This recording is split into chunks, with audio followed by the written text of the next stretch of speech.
Hi, my name is Josh Wallace. I am the director and co-writer of Keeping Company. Hey, I'm Devin Doss, and I am the co-writer and lead actor of Keeping Company. And you are listening to the Horror Squad podcast.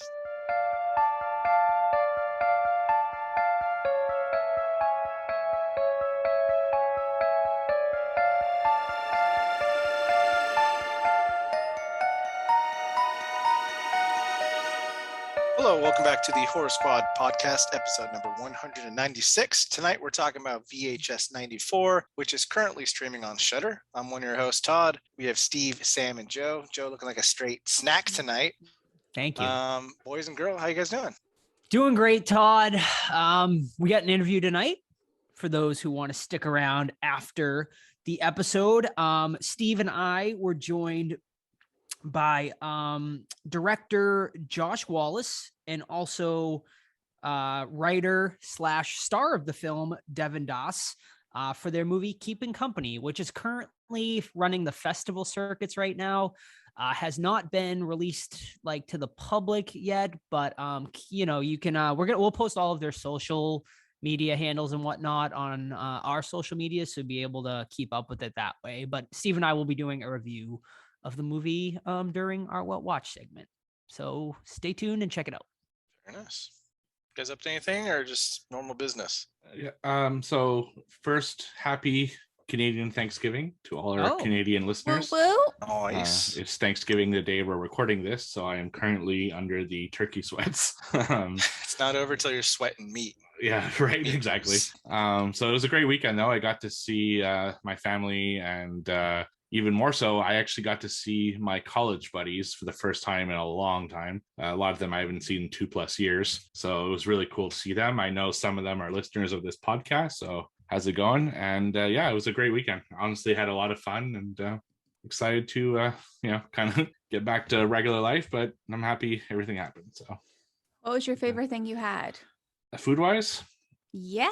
So I had Thanksgiving dinner last night, and for that I would say mashed potatoes and gravy is like my favorite thing. Mm-hmm.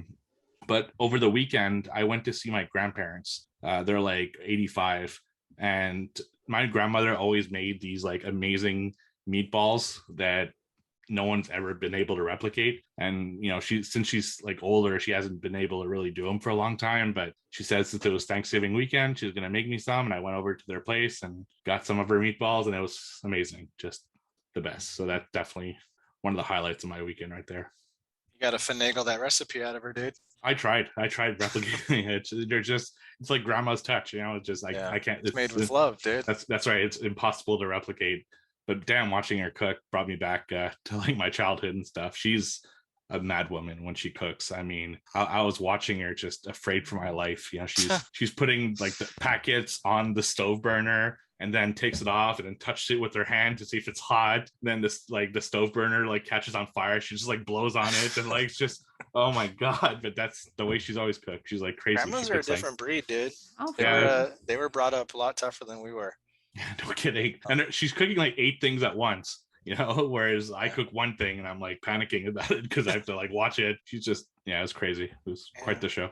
There's something to that. My great grandmother used to make this soup every time we go visit, and she's passed on, but my mom knows recipe and aunts, and it's just not even close. Like maybe it's because like you're at grandma's house or whatever, but not even the same ballpark.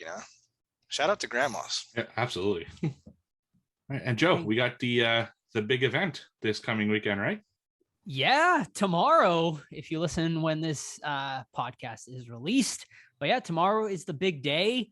Hopefully we get some listeners out there. Would love to see you guys out there. We have a signing with actor Damien Maffei.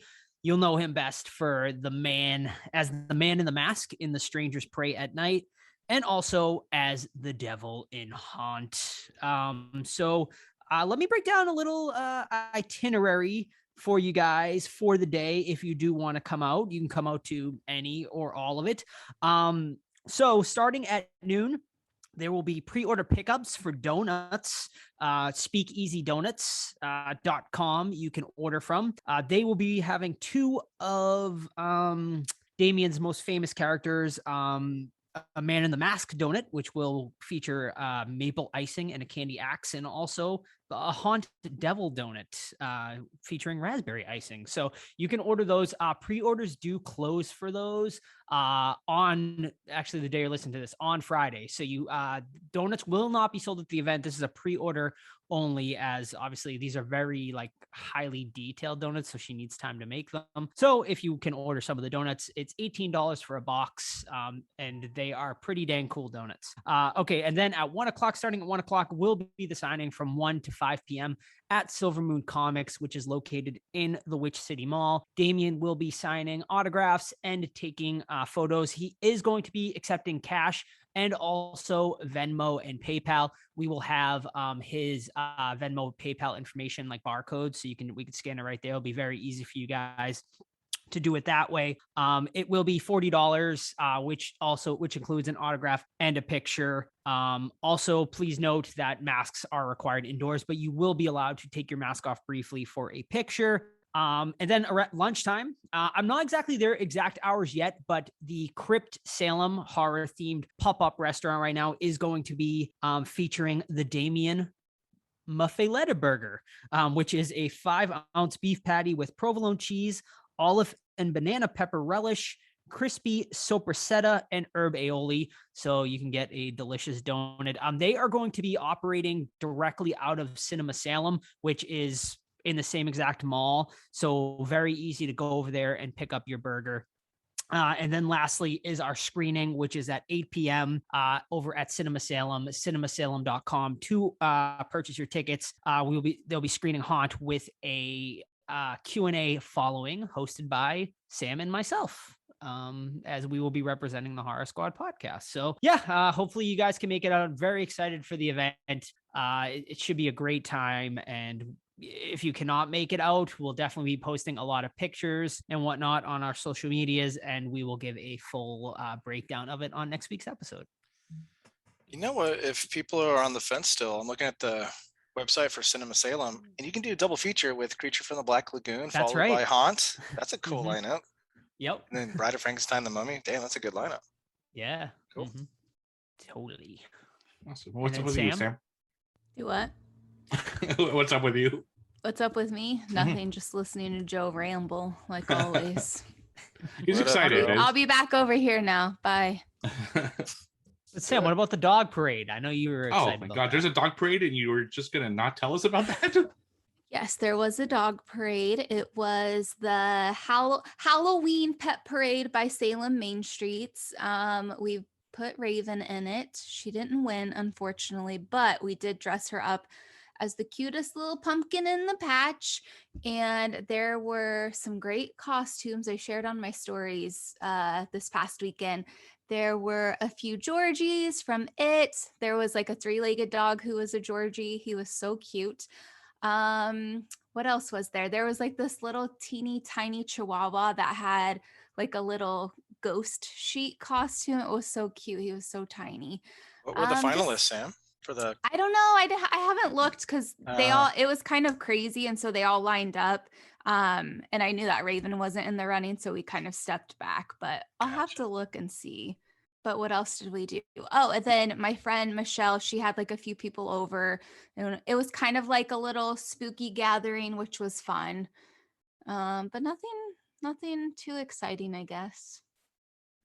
Sounds fun. Well, Raven won in our hearts, so Oh, how sweet. it doesn't Thanks, matter what Steve. they think. You're right. I don't know. You know, 3-legged dog has a charm to it. Oh, So, yeah. I'm sure so that cute. he probably won something. That's a perfect for him or her. Mm-hmm. A 3-legged doggy.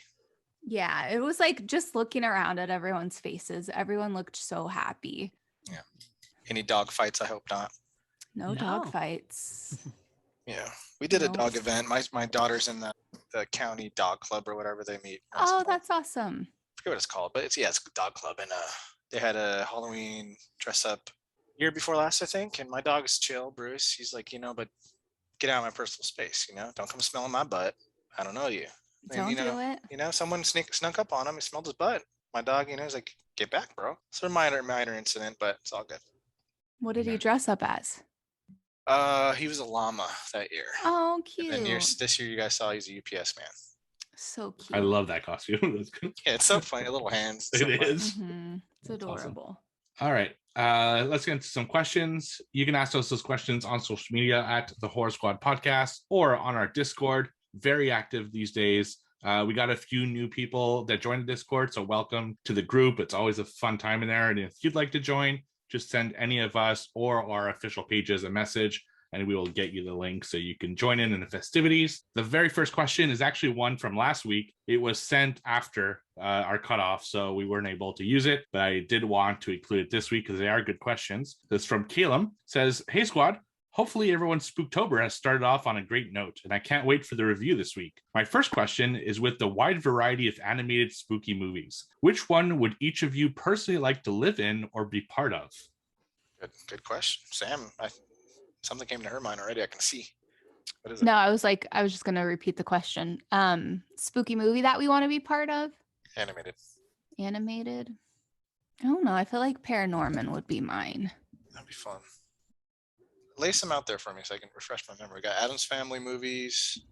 We got. I'm up for me. It would definitely be Nightmare Before Christmas because it's my two favorite holidays. So if I could be always either Christmas or Halloween, I'd be perfectly fine, happy. And there's Coraline. There's Nine. There's not a ton. Frankenweenie. There's Addams Family. It scares me. Coco, yeah. Corpse Bride is great. That's scary too. I can't think of one that pops in my mind because they're all freaky. Like Coraline would suck because there's a doll woman spider trying to kidnap me. That's not good. And the Paranorman, you got all these ghosts walking around. That's not good. Only if you can see him, you have to have the gift. That's true. Yeah, but they all seem so nice. Like all the ghosts were super nice to Norman. So honestly, I'd rather see the ghosts than the real people. I don't know. Jay, got any? I mean, I guess I would go Nightmare Before Christmas just because I haven't watched a lot of these spooky animated ones, like I said last week. So I'll just go with the safe bet of Nightmare Before Christmas. I'll do a Scooby-Doo episode. Oh, I like Those are always good. Plus, they always end well. You just want to get close to Daphne. Daphne's good, but it's all about Velma, homie. All right. Yeah. She reads books, and I like her intellect, and she's pretty. There you go. All right. There you go. All right. Second question. Do you find claymation / stop motion movies like Paranorman or Coraline creepy or unnerving? A friend of mine feels this way because they're willing to give The Nightmare Before Christmas and Vincent a shot. Yeah. Box Trolls. I don't know if you've seen that one, but that's got some really creepy villains in it. Yeah, stop motion. They usually do like the characters, whatever, always look a little funky. So yeah, it's creepy, but I love it. It's awesome. Anyone seen the Box Trolls? No. I always see it recommended whenever I'm looking up the other movies, but I have no idea what it's about. It's about trolls and a kid that lives with them, and then there's like troll hunters. Is it like Halloween related or no? I don't remember if it's set in there, but it's definitely like creepy. It's meant to be creepy. Mm-hmm. Like they're monsters, but not to him, so they're misunderstood. Mm-hmm. Yeah, I think they're awesome. Personally, they are creepy, but a good creepy. I like the way they look and everything. And like I said last week, having done stop motion and claymation animation for school, I have some mad respect for anyone who does that, and for the films that they can make. Like full-length feature films just blows my mind. They actually were able to pull it off because it's crazy the amount of work. Mm-hmm. A lot of work. Yeah. Final question. Is there a horror movie that would be improved if it were animated? Thanks as always. Beetlejuice would be great if it was animated. Mm-hmm. I mean, it's already great on its own, yeah, but... Yeah, did you ever see the cartoon of Beetlejuice? Yeah. Yeah, it was awesome. Mm-hmm. I don't think any of them would be improved. I don't. Yeah. It would be cool to see some like remakes though. Animated. Yeah, not improved, but just like a different style. Like Rob Zombie's El Super Beasto is kind of like lame. If you guys have ever seen that one. I haven't. It has like Captain Spaulding and Babe. It has all his characters from his movies in it, and it's like, Yeah, I agree. There's some franchises I would kind of like to see as animated films. Like I would actually love to see a Nightmare on Elm Street in animation form because they can go really crazy with the dream sequences and stuff. But improved, I'm not sure about that. So I'll go with no. So the first series of questions here are from Chuck, Captain Amazing 85. If you could pick your last words, what would they be? Joke on 'em. What was that? Joke on 'em. Oh, Oh, what's that from? Day of the Dead. Oh, mine would be, ugh, as if. that would be. I'll see you in hell. Tell him Freddie sent you. Yeah, there you go. For me, I would go. I left some riches in a box under the special tree, and then just die. Just to And- fuck with them. Just to Wow. fuck with them and have my memory maybe like live on forever as people try to find this like on this treasure that doesn't exist. So That'd be so cool though to be like that rich where you can just do treasure hunts for people. Like that one guy, I forget what it was, but like people died trying to find it. yeah, they did a movie about that, right? About that specific person. About a rich guy dies and leaves clues to treasures to Is get it his without? Are you thinking about Without a Paddle? Is that kind of like that? I was more serious than that. It was all a ploy to get his family to work together and Oh, to like get along with each other. That was the spoiler true alert. treasure was friendship. Right. Fuck. But yeah, I would totally do that to fuck with people. Just maybe I'll put that on my will. I love it. Next question. What's your favorite horror one-liner? It's a tough one. There's so many. Smile, you son of a bitch. Oh, Jaws. love it. For me, I will go with. Let me guess. Welcome to primetime, bitch. I mean, that's the obvious answer, right? Yeah, I mean, it's a great one. So sure. Okay. No Jack Torrance. No Jack Torrance Yeah. allowed today. Did he have a great? Did he have any Here's great Johnny. one-liners? Yeah, here's Yeah. Johnny. Yeah, that's Wendy, light of my life. Mm-hmm. I love that scene. Mm-hmm. That's a great. That's. I like the Lloyd bartender scenes are my favorite. Oh man, when in the bathroom, they need correct. I can't roll my R's, but how he does it, like they need correcting. Mm-hmm. Help me out. Mine's That's a good one. Mine's this. Because it's Halloween, Michael Myers. Okay. Get it? Wait, no. He doesn't talk. Is that what He doesn't talk. Right. Oh, okay. Silence. I like it. Silence. Fake horror fans. Deep Uh, breathing. Unless we're counting Rob Zombie's Halloween, then he says, "What? Leave me alone. Leave me alone. In H2. It's Yeah. or get away from me, or something like that. Something lame. Yeah. Leave me alone." Yeah, and I always liked when there's no more room in hell, the dead will walk the earth. Mm. That's maybe 2 lines, but it's my favorite quote in a horror movie. We'll allow it. Next question. Anthologies are either really good or really terrible. What are the worst anthologies you've seen? Ugh. Tales from the Hood 2. Creepshow 3. Those immediately come to mind. Oh, and XX. XX. Yeah, that's what I was that gonna was say. bad. That was terrible. Mhm. And VHS 94. Oh, Oh shit! Ooh, spoiler alert. oh, I would say spoilers. VHS Viral is the worst I one don't in think I've that seen series. Viral. I can't remember that one. That I one might- was pretty bad. I might agree with you. I don't remember Viral or if I've seen it or ABC's of Death. I don't know if I've seen either of those. ABC's of Death weren't very good either. ABC's of Death 2 was better than Was 1. Yeah. Have I seen the ABCs of Death, Joe? I don't think you have. You may have seen like I a feel couple like of you the showed it to me. Yeah. You may have seen like a few of the segments, but I don't know if you watched the whole thing. I can't remember. All Hallows Eve 2. It doesn't have Art the Clown in it, right? Yeah. So I'll throw that one out there. Yeah, my wife and I went down an anthology rabbit hole like a few months back on Tubi. Oof. it was a dark period in our life. Just there's a bunch of crap in there. There's American Nightmares. There was 1031 wasn't great. Some were okay, but the majority of them weren't great. So yeah, there's a lot of crap out there. But XX is definitely among I think the top worst ones. I've actually never seen Creepshow 3 though. It's one I feel I need to watch, even though I know it sucks. You know?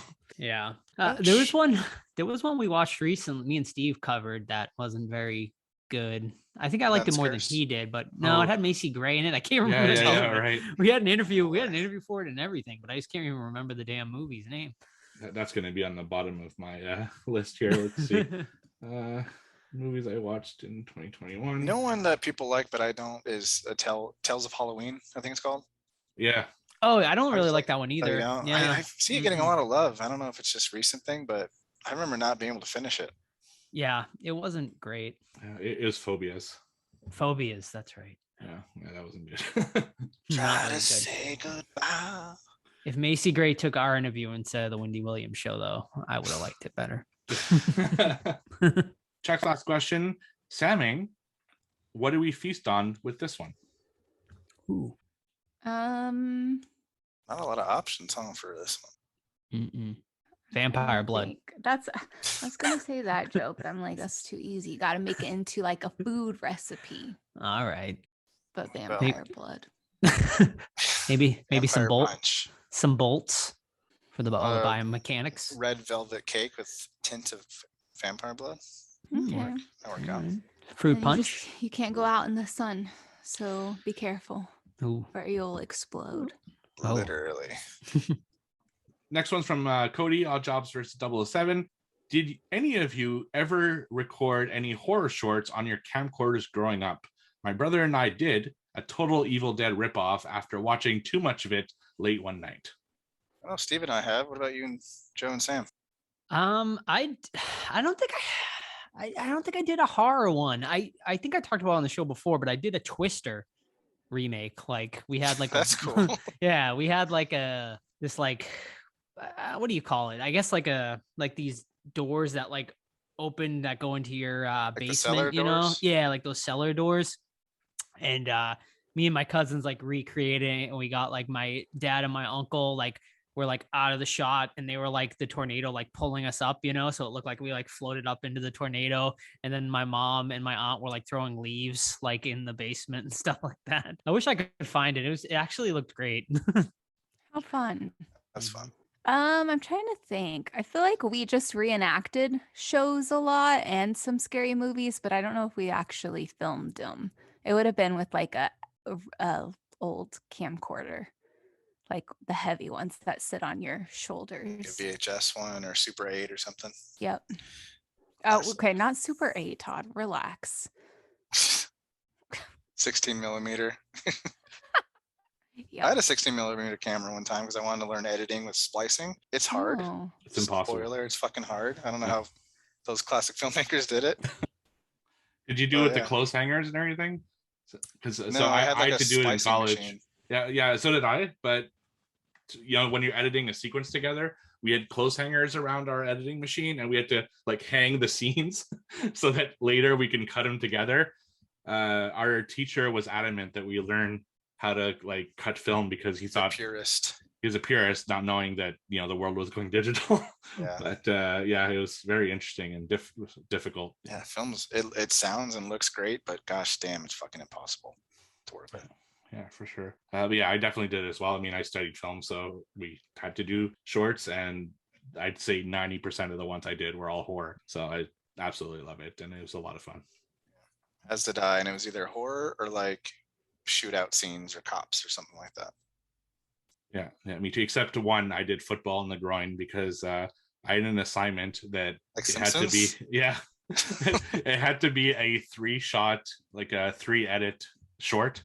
And I forgot about the assignment. So I only had like one day left before I had to hand it in. And I'm like, oh my God, what the hell am I going to do? So I got a friend and I just like shot myself shooting a football and the football in the air and then hit my friend in the groin. And I must have done like fucking 30 takes of hitting him in the groin just for fun. And he had no idea. I was just like fucking with him. And That's fun. yeah. And then the teacher was like, what the fuck is this? I'm like, well, it won the film festival in The Simpsons, so I thought it'd be good enough to win. You know, I points think for Barney them. should have won personally. Yeah, of course. Yeah. But he Don't didn't. cry for me. I'm already dead. Right. Yeah, and that was so like film school, like you know, me doing football and growing, someone else doing this like giant, like fucking Fucking black and white. black and white or sepia, Yeah. you know, just because Oh the my camera's God. setting at it. And, yeah, good times. Or doing like Um, the negative camera setting where right. everything's like, yeah. Looks terrible, but you know, Yeah. your camera can do it, so why not? And they film like a rose petal floating or something Oh stupid. my God. That's good times. Next series of questions from Weezer Face. Questions for the pod. When you were a kid, what movie on VHS did you watch so much you almost ruined the tape? I know mine. Mine was a Scream because we recorded it illegally. with the dual VHS things. So I watched the shit out of that, where it like gets to the point where it just like starts waving, and the sounds like an alien trying to abduct you. Yep, so Scream. Mine was when I was really young, it was Follow That Bird. What's that about? It's like a Sesame Street movie where like Big Bird Aw, goes like on a thank road, you. like he like gets lost or whatever, and he has to find his way back to Sesame And they Street. paint him blue. They do paint him blue, and then he sings a Those song about how monsters. sad he is. It's Oh, it's so no. depressing. But I fucking loved that movie so much. As far as like a horror movie wise, probably Night of the Demons. I watched that movie a lot on VHS because it was like one of the few horror movies we actually like had when I was like pretty young. So I watched the shit out of that. Yeah. I don't remember about horror movie, but I had this VHS Barbie workout that I would watch all the time, and I would just invite my friends over specifically to do this workout video with me. Like I was like, all right, we're gonna order pizza, then we're gonna do this Barbie workout. And everyone's like, what the fuck? And I had Jennifer Love Hewitt, and it was like my favorite thing. And also I feel like Free Willy was a pretty worn tape. Mm. And Before Time too was a Ooh, one yeah. I watched quite a bit. Such a Another Now there's like 30 of depressing them. child's movie. Yeah, they're all depressing, man. Yeah, All of them. How you learned about life, back then. Mhm. true. Yeah, and then you're worried like something's gonna happen to your loved ones every minute of the day because of those movies. Exactly. That's right. Teaching dudes to kiss sleeping girls. It's like, Right. what are we doing, guys? Oh, What are we doing? Yeah, for me it was Dawn of the Dead, also recorded. So my dad's friend had recorded it for me, so I used the shit out of that. Shout out to Steve's dad's friend. Oh yeah, Hell man, he gave us a lot of horror, especially horror movies. So I got a lot of stuff through him. Thanks, Bob. Roger. Thanks, Roger. Actually, which is great for Dawn of the Dead. Roger, there you go. Yeah. And then also, and I mentioned in the past, I recorded Night of the Living Dead remake in French on TV because that's the only version I could find. So I watched the shit out of that. And finally, I would say, what was the other one that I watched a lot? Nightmare on Elm Street, I watched quite a bit. The first three, I would say, I watched quite a bit. Maybe more 1 and 3 than 2. But yeah, and those were the legit. I think it was the 5 box set because 6, I guess, wasn't out yet at the time. So yeah, that was a good time. I still got my box set. It's a sweet set. The VHS one with Freddy with like his extending his hands, arms. Yeah, yeah. that one's really cool. Mm-hmm. Yeah, awesome. Her last question for now, because there's a few VHS 94 questions here. Any chance Radio Silence will be guest interviews again, or are they too Hollywood big time now? God, I hope so. But yeah, I don't know. I'm a little nervous now, but we'll see. Obviously, I'd love to get him back for when Scream comes out. But, hey, maybe we built enough of a relationship with them where I can get him back on, but might be a little tougher this time around. Yeah, they were awesome, though. I really enjoyed interviewing them. Yeah. So I hope we can get him on again. But I get it, too. Like, everyone's going to want to talk to him for Scream 5. So definitely. It is what it is. We make no promises, but we will try. Yeah, for sure. All right. So next series of questions from Lil3 Core to Me. That's actually a new user over on Discord. So thank you for joining our Discord and welcome. And thanks for listening. Also a new listener. So that's really awesome. Favorite horror clothing item you currently own? Tough one. Oh, I know what Joe's answer is. Do you? Sweet new shoes. Oh, I did. Yeah, I bought a bunch of the horror Vans. I do love those. It's for this time of the year though. It's probably my Sam sweater I own from Middle of Beyond. It's just like a great like Halloween like time sweater. So I'll go with that. All right, I'll go around the same realm. I'll do Full Moon zip up sweatshirt because it's getting a little chilly out and you need your sweaters. it is getting chilly out, and I'm so excited about it. Pumped. Any horror sweatshirt is my jam, but I've been obsessed with these 2 shirts that Joe has so kindly given to me. They are the best shirts that I've ever worn in my life. One of them is it Brain Dead, I think? One of them is a Brain Dead shirt. That was the second one he gave to me. But then he has this other shirt. It's like a black one, and it is House of Horrors, and I couldn't even tell you who's on it. Joe, do you want to let them know? Yeah, let's see if I can remember everyone on it. So it's got the it's got Reagan, it's got Zombie from Zombie, it has the the Evil Dead chick in the Cellar? crawl space. Yeah, the chick in the cellar. It's got her on there. It has Bub, I think, from Day of the Dead, and I can't remember who else is on there, but it's got them all on the top there. Yeah, it's pretty cool. It's a great shirt. And they're just so comfortable, and they're kind of like, it's kind of like your parents' band t-shirt. Like I just love the fit of it. Yes, it's very vintage. I bought Very them. vintage. I think I bought them when I was in like 9th grade. So yeah, they're pretty old. They're not that old, Joe. I mean, 9th grade. I mean, that was like 20 years ago now, Oh, probably. That's depressing. It is depressing.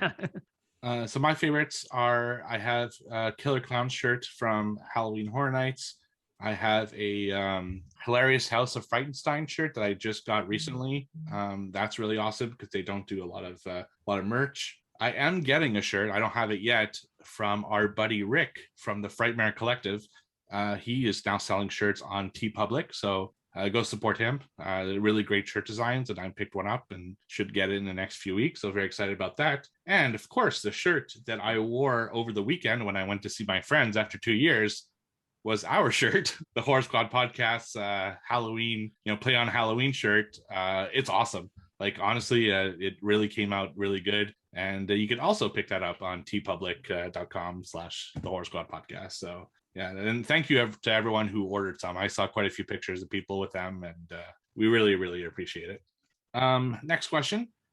What's a classic movie you have not seen for whatever reason? Example, mine is The Omen. I even own it, just have not gotten around to watching it. For me, it's Phantasm. I keep saying I'm going to watch it, but I still haven't. Oh, I thought you've seen that. No, I still have not seen it or any of the sequels. So before the end of that, my goal is before the end of the year. I'm definitely going to got a couple months left. I'm going to do it. Maybe we should cover it one time because it's a classic movie. Not a lot of people talk about it, and it's Todd important. hates it. Doesn't Todd hate it? I hate that movie. When's the last time you saw it? I've watched it 3 times. Okay, Yeah, I've tried. Same thing with Hellraiser. I've watched that I think 3 times too. Trying to watch it with a new set of eyes, and I'm just like, I just don't like these movies. But I did see Phantasm, the last one. Ravager? Yeah, bad, terrible. I heard it was not very good. But Phantasm 2, I think, is better than Phantasm 1. So I don't know. Whatever. Interesting. But as of classics, I don't know. Can't really think of anything. Probably something really old you haven't seen, right? I don't know. Like The Haunting or something like that? I've seen The Haunting. No? Okay. Something Vincent Price? Yeah, but like mainstream that everyone's seen. Mm-hmm. Like a Candyman kind of thing. I don't know. Not sure. I haven't seen, is it called Eraserhead? Oh, I've never Yes, seen that yeah. either. Okay, I'll go with that too. I want to watch it. Yeah. We should. That would be an interesting one to cover. That's Fincher? Yeah, right. Yeah, I think so. Fincher? Right? I don't think it's Fincher. No, Maybe it's look not. it up. No, it's definitely a famous director, though, right? Got it right here. Hold on. 1977, and it is David Lynch. There you go. David Lynch. Yeah, I was gonna Yeah. say Fincher. Yeah. Yeah. Maybe we should cover Mulholland that. Drive. Got it. I never seen Twin Peaks either. I know it's a show that a lot of people Mhm. like. I've never seen Twin Peaks either. Yeah, Same. I've heard it's good. Actually, I watched the first episode, but then I never continued on with it for whatever reason. That's the one where like they found the woman dead, right? Like in the lake or something like that, or something of that I have nature. no clue. I have never seen a single thing. All right. Steve, have you? No. No. Okay. I've Wow. never seen None of either, us. so, All right. and it's for me, I can't think of anything. Like, through college, they showed us all the important movies. The podcast, I watch a bunch. I'm sure there are some. I mean, by no means come even close to watching everything, but I can't think of any. I know there are some recent movies that I really want to see. Stuff like Uncle Peckerhead, which I still haven't seen, or An Evening with Beverly. You'll like that Loughlin. one, dude. You'll like that one. Yeah, I just can't find them. Yeah, and Man, you guys get shafted. yeah, that's the problem that I always have on my list. Like, kind of check every once in a while.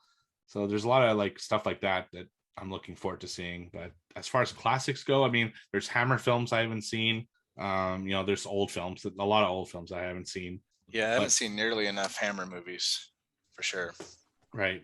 Yeah, there's like big like giallo movies. There's a bunch, that I haven't seen. So yeah, there's a bunch I'm sure that I could find, but I can't think of anything really popular at the top of my head that I haven't seen at least one in a series.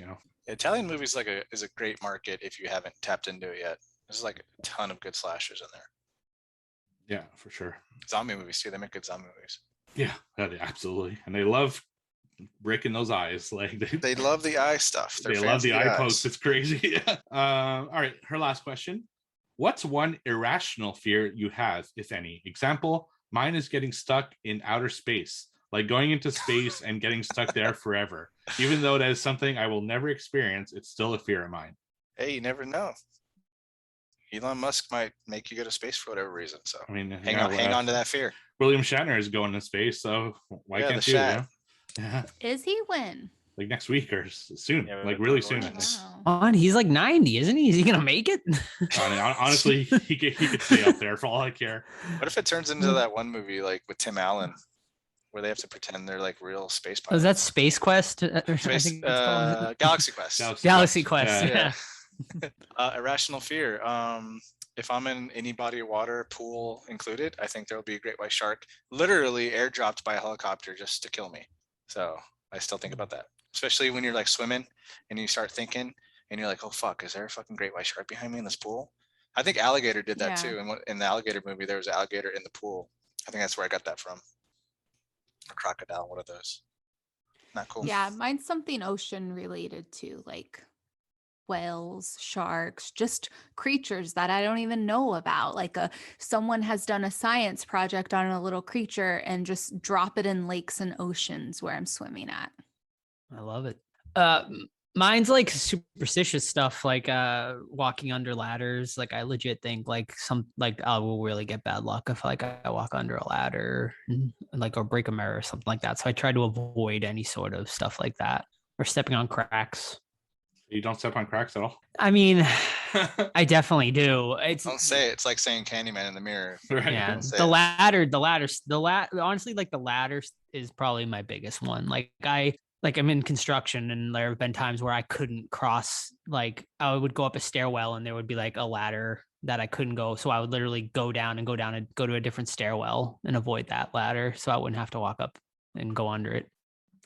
Yeah. And for me, it's I have like if I'm in an indoor space with a really high ceiling, I always feel like a weird vertigo feeling inside of me that just I don't know what it is. And similarly, if I'm in front of something that's huge, like something that's way bigger than me, it intimidates me. I can't.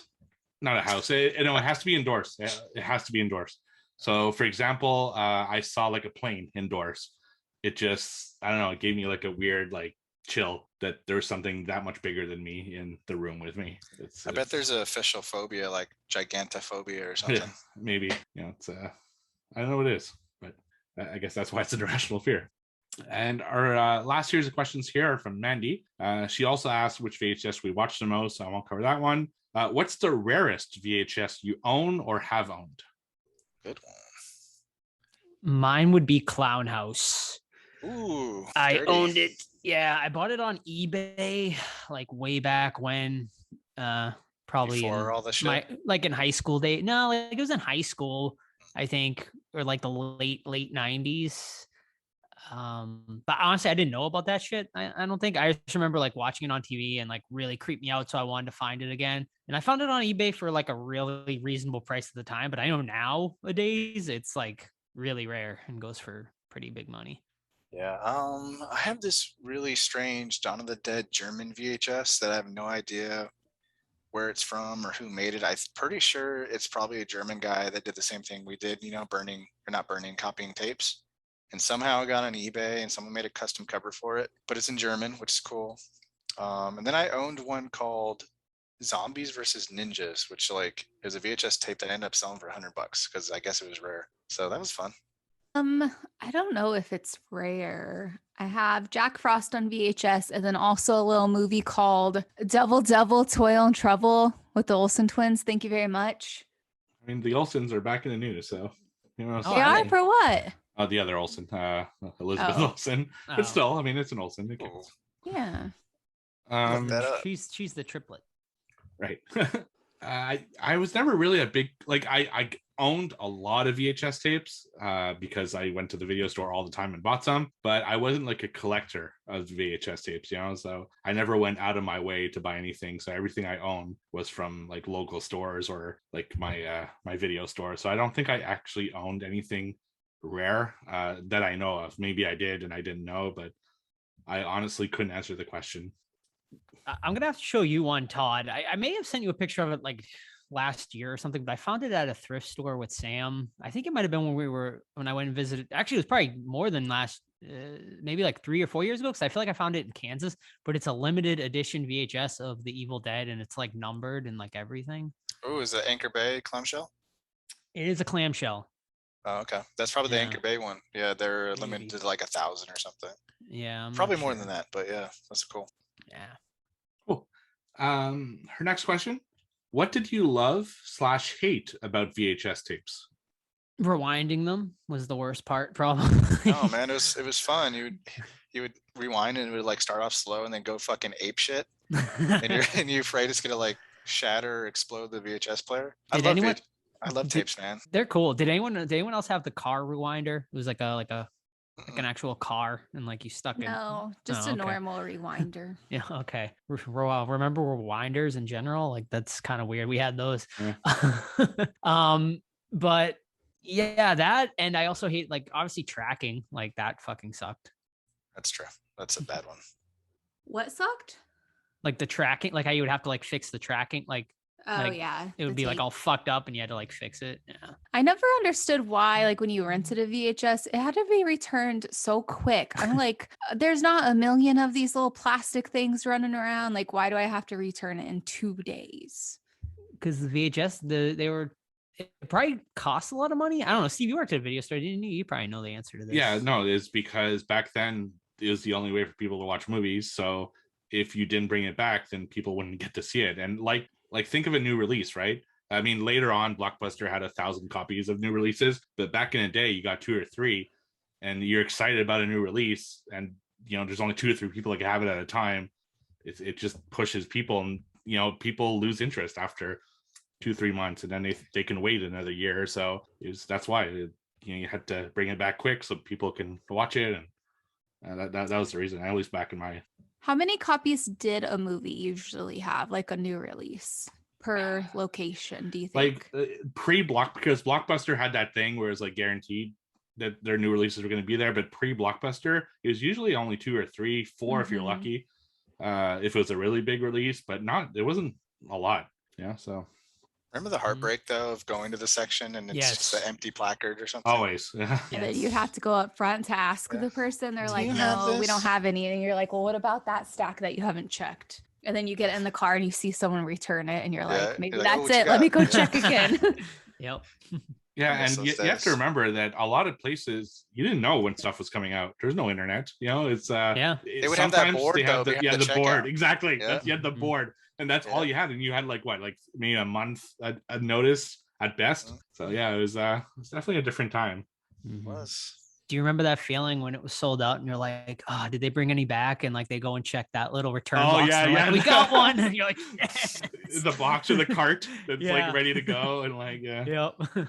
yeah. Best feeling ever. Yeah, I'll just go to her last question, and the last question this week because it's kind of related. I know you all loved the old video stores, as did I. Can you each tell us a story / memory you have in one of your local stores? Oh man, I remember bad stories of like my mom like fighting with them over like late video rentals where it would like be like a heated like discussion, and like I would like go and like walk around the video store because it would be so awkward and Got your like Pokemon tape ready to uncomfortable. check out. And she's yelling. But yeah, so that's a good one. Yeah, I can't think of like any like super. It's just like the typical, you know, walking through the horror sections and stuff like that, and looking at the cover section, too. art. Yeah, like I would always peek my head over and Mhm. see if I could get a glimpse of some of them down that Yeah, you get special like a aisle. boob glimpse. You're like, oh, yeah. Yep. Do you guys Um, remember that the porn VHS were like double the size of a regular VHS? Yes. They were like these big Yes. boxes, and you'd see double people, the shame. you'd see people like with their Double. stack of movies, and it was like so obvious. So it was either one of two things. It was either a porn or a wrestling tape, because wrestling also had the big Yeah. boxes. So yeah. Or Elvira. Elvira had the Yeah. massive Yeah, VHS yeah, box that's true. too. Yeah. Mhm. That's funny. Yeah. Did your I- stores have the like really gross gum at the front where they like would put a stamp on it, and if you got that gum, it was a free Yes. rental? And, Yep, but I the do, gum yeah. was disgusting, and they like Oh. handled it and stamped it. Ew. Yeah, Gross. but yeah, I was so excited. Like, I think I won once or twice, and it was like the best day. And then I'm like, oh, but then I want to get gum. Mhm. Yeah, I was like disappointed by the lack of gum, but happy about the movie. Good times. Would you guys, if you had the ability to do this, like, you know, you're the digital god or whatever, would you destroy all digital streaming devices just to bring back video stores? No No? way. No way. Really? Yeah. No way. Oh, It's way I'm the too only one. convenient now, man. Like just be having everything at your face. I mean, great, yeah, of course, like the nostalgia of it, but like actually going back to it would probably fucking suck now. you man, know? no, I Like, would love to go like the Suncoast. I don't know if you guys have those stores. Coast. Oh my god. Suncoast was the Maybe shit, if we man. could do half and half. Yeah, it's, you know what? Let's do that. Like, maybe, yeah. it sucks that they're out of Yeah. business. I It's mean, called maybe half like, and yeah, half media. That's what we'll Like- call it. Oh, I like Could you imagine if you brought back like video stores and like certain releases were exclusive to the video store? You would have That's to exactly go. how it would be Like, now. That's what I that was gonna would say. Like, keep- have a horror yeah. video store, Disney video Oh. store, rom com. Like, make it themed. You Mhm. know. That'd be so dope. Yeah, that's actually kind of a good idea. Like, That's a good idea. Trademark that Think shit. about- And then you Cut this can out. sell other stuff like collectibles per the genre Mhm. that is in your That'd video be cool. store. I just think of like if like say I'm trying to think of like a huge Disney release or something like Marvel, like say like fucking like the Avengers, like when it like was like a video store exclusive. Like think Yeah. about the fucking like hoopla like that would like cause, you know? Yeah, only at the Marvel tape store, dude. It would Right. kill. It would absolutely crush. Oh yeah.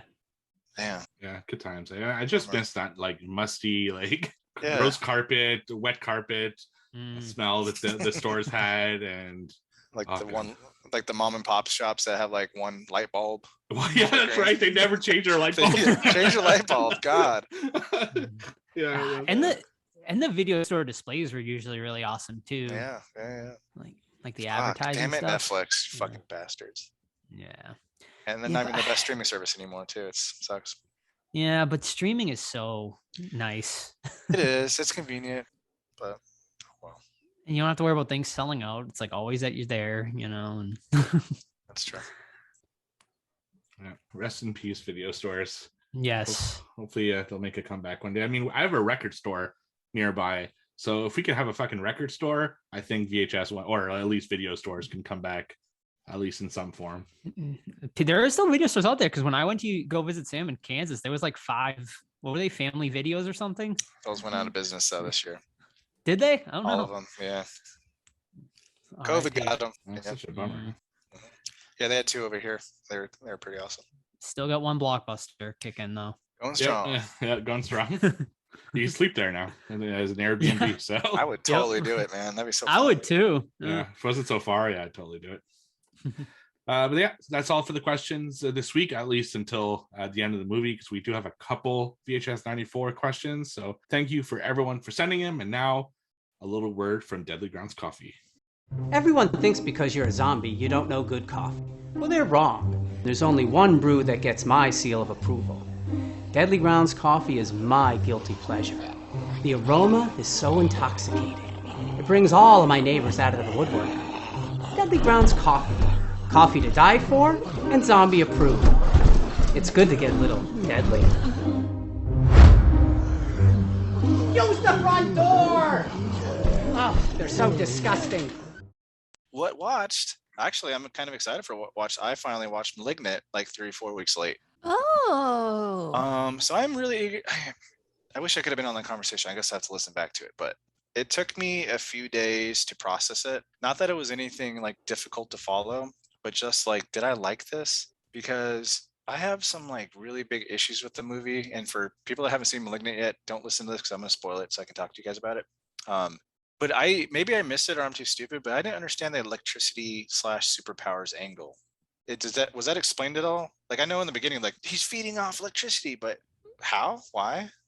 Like, was that a thing? We talked about it, but That's what we wondered too. we I don't was know. like, Okay. how is it? What does that have to do with anything? Okay. I thought it was just me. And then like visually it was cool having like the police station rampage, but like, is this creature Spider-Man? Because A, you're walking backwards. That's like nearly impossible by itself. And then B, like you're kicking everyone's ass and like jumping around and slicing heads off and stuff. And it looked freaking cool, but like realistically wise, I'm kind of taken out of this. Like the movie that did it better or more realistically was The Invisible Man with that little rampage. Like that one, I remember wanting more violence, but it still made more sense to the movie. This one, he's like she's like running around like a freaking Terminator, that, you know, basically.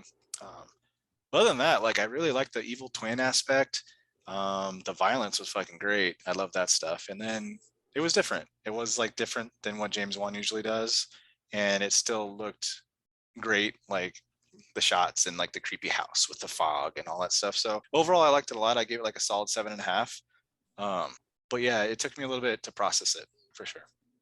We're all nodding our heads because I think we're like, yay, Todd's on the same page as us. Oh, you guys all loved it or Yeah. liked it a Yeah, lot? we all liked it. Yeah. I mean, it had like, well, Steve and Joe said it had its issues, but I was like, just go with it. Don't fight it. Plus, I thought the acting was a little rough sometimes with the main girl, especially towards the beginning. It seemed really rushed, like the whole setup.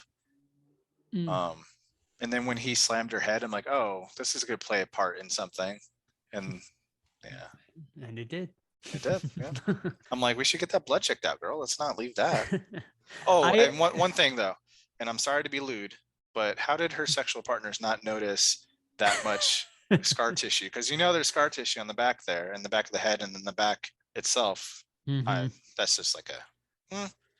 You kind of required a scene with scars and be like, oh, I was hit by, head surgery when I was a kid or something. Then I mean, how do we not know that she has discussed the scar with her partners? I feel like he was such a douchebag to be willing to Yeah. beat her over, having medical issues, that he would totally make fun of us, not even be with her over scars, I'd imagine, because he's a fucking twat. Well, that's. But who knows? That's just a nitpick. Mm-hmm. It reminded me of a full moon movie, Todd. In a lot of ways. Yeah, with the bigger budget. Yeah, exactly. Awesome. So what have you guys been watching? Not an American Horror Story, I'll tell you that Yes. much. Not yet. I gotta catch up on episode 2.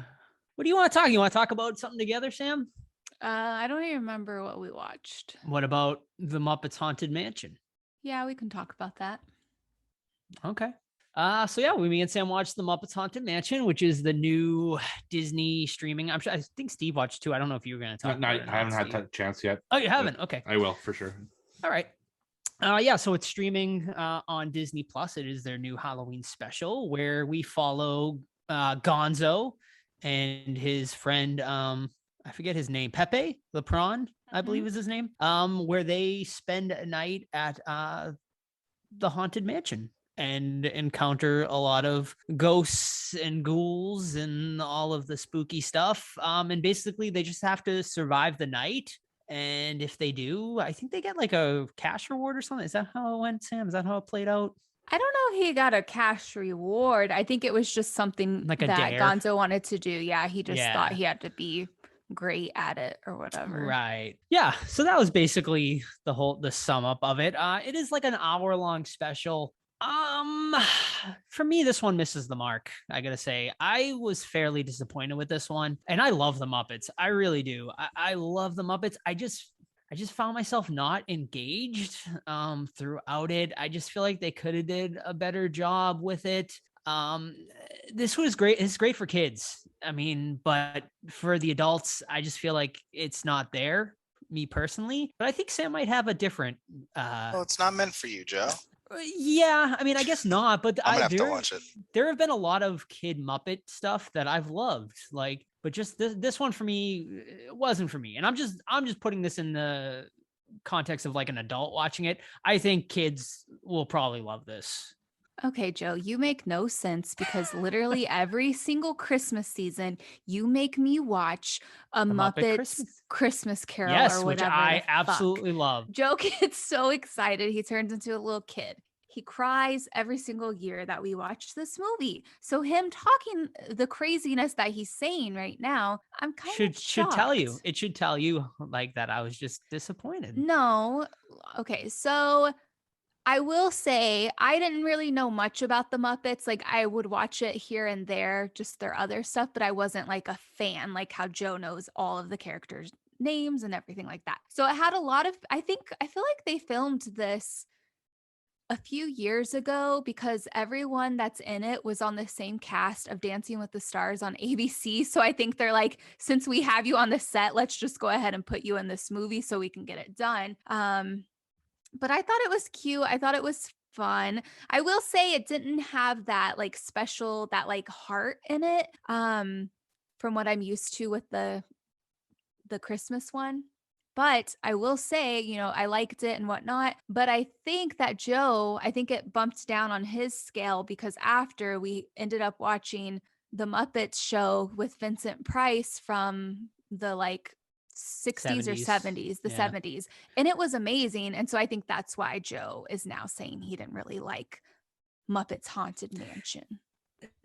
No, I mean, after watching that, like it affirmed my opinion of it because I was disappointed like right after we finished it. And then we watched the Vincent Price special Muppet Show. And I mean, that is like, watch that over this, you know, if you want like a nice, you know, spooky Muppet special. But I also think Will Arnett was the main he did great person. In it. Mm-hmm. I don't know. You couldn't even tell it was him.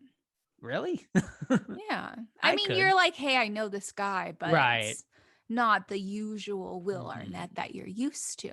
Right. I don't know. Watch it. The best cameo, you get a Danny Trejo cameo in there. So yeah, of course. All right. Awesome. Well, I'm still going to watch it. Of course, it's Haunted Mansion, but I did hear one major complaint.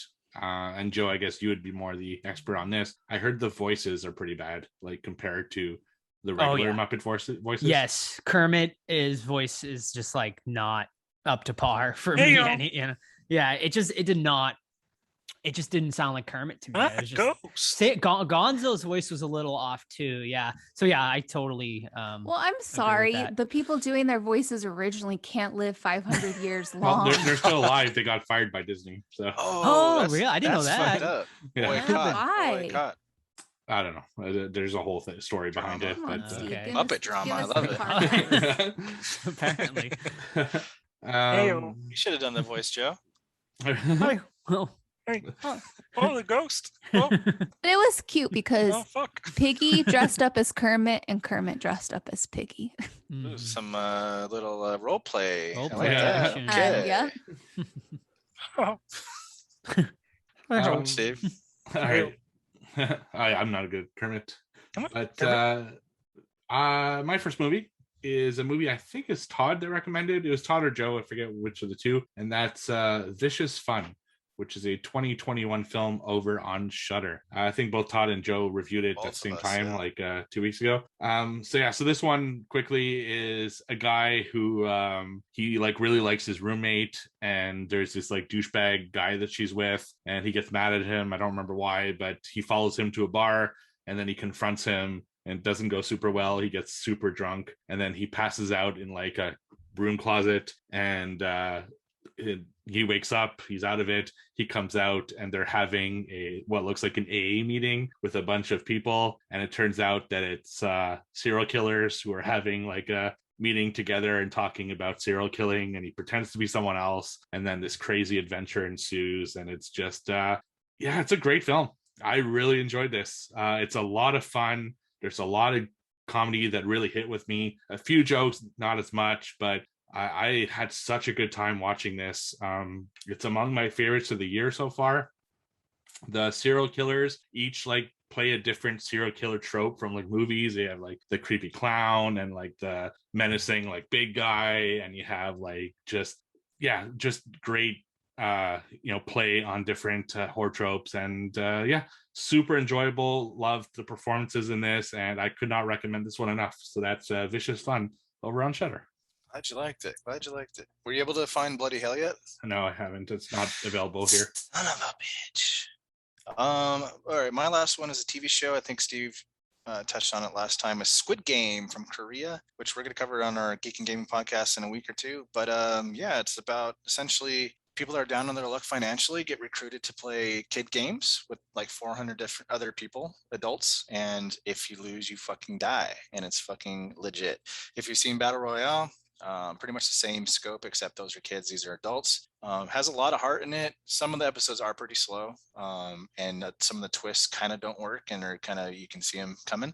But overall, it's great, man. Those like Korean filmmakers are fucking pretty good. I need to watch more.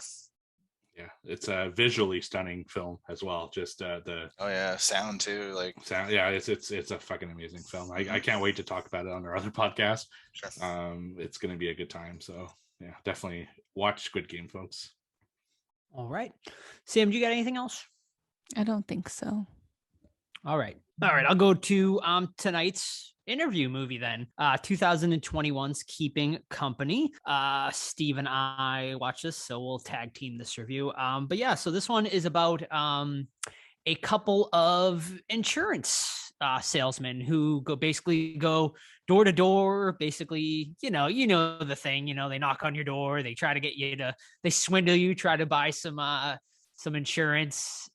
And basically what happens is you got one who's he's just kind of like happy with his life.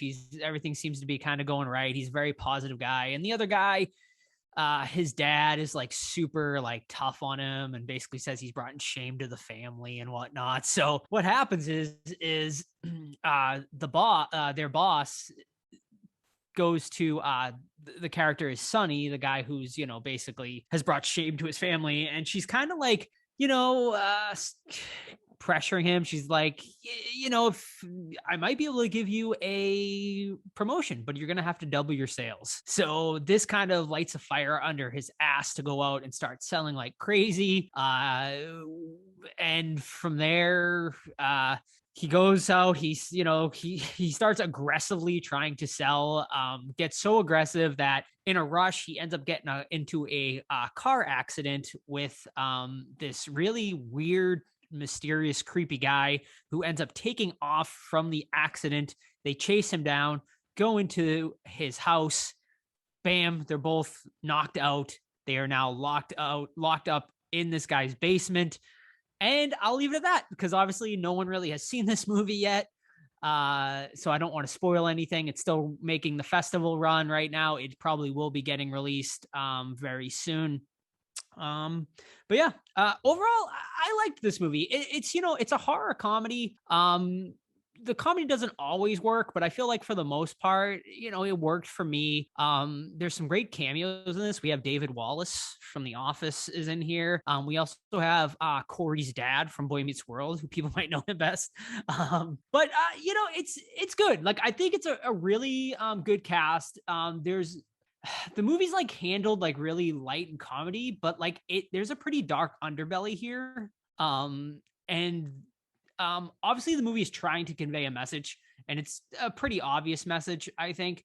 But I liked it. I appreciated it. And is it something I would ever watch again? No, but I think it is a solid one-time watch, and I'm not mad I watched it. If I were to letterbox this, I think I'm going to give it a 3 on Letterboxd. So yeah, I was happy with it overall. Yeah, it's a decent film. It's super well shot.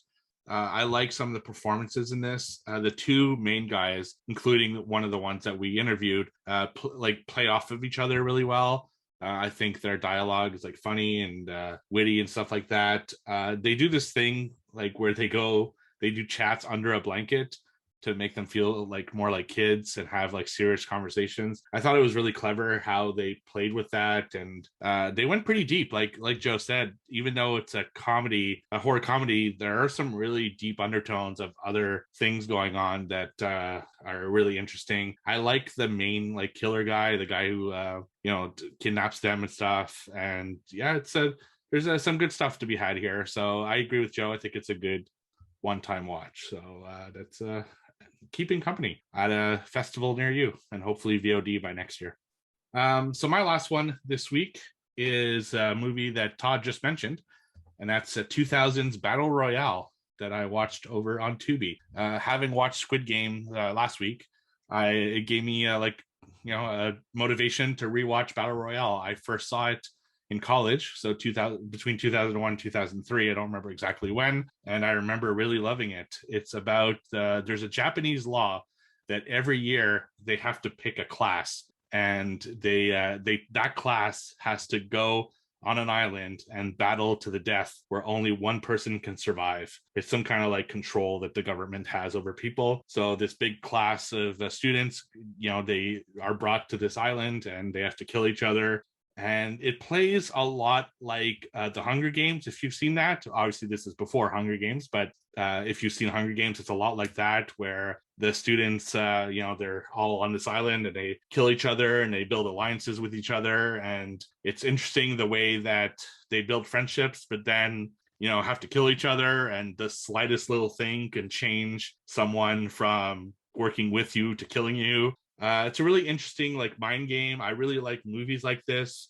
I do find though that now, I guess because with the passage of time, I've seen things similar like Hunger Games, like Squid Game and other things like that, where the effect isn't as big as I remembered it. The kills are sometimes a little rushed. There are a lot of students to get through, and because it's only a 2-hour movie, you don't care for a lot of them. So they show you getting killed and you're like, I didn't really know who that was, so I don't have any attachment to them. Whereas in Squid Game, especially in the later episodes, you start really caring about the characters because they had the benefit of having multiple hours of character development. And I think that's where Battle Royale falls a little short, is that there's barely any character development, but still great movie, one I would highly recommend anyway.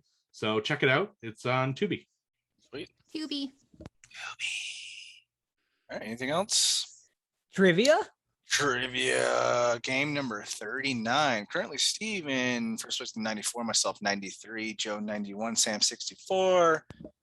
As predicted, I got lazy, and thankfully Kayla's continuing to send me questions, so they're all Kayla's tonight. Thank you. Who would like to lead Wait, off? I have a question. Shoot. Joe, Ooh, did for 1 point. Weezerface say where they sent my trivia at? She said she sent you trivia. But where? I don't know. She Maybe said Insta. Discord or give Insta? she wrote give Sam a heads I'll up. look. I sent her a trivia. You might. Okay, I'll check Instagram. She said you. She sent me on No? Instagram, so if She that sent me on helps. Instagram too. Yeah. Oh, So I'm That's assuming she sent probably on where it would be. All right. Got it. All right, I'll lead off then. Lead it off, Big Daddy. Yeah. All righty. So I got ones from Kayla and Weezerface Ooh. tonight. So thank you to both of them. Shout out to Three-Legged Cat. Yeah, absolutely. Yes. Glad Yeah. to hear Welcome it's back. doing well. Good job.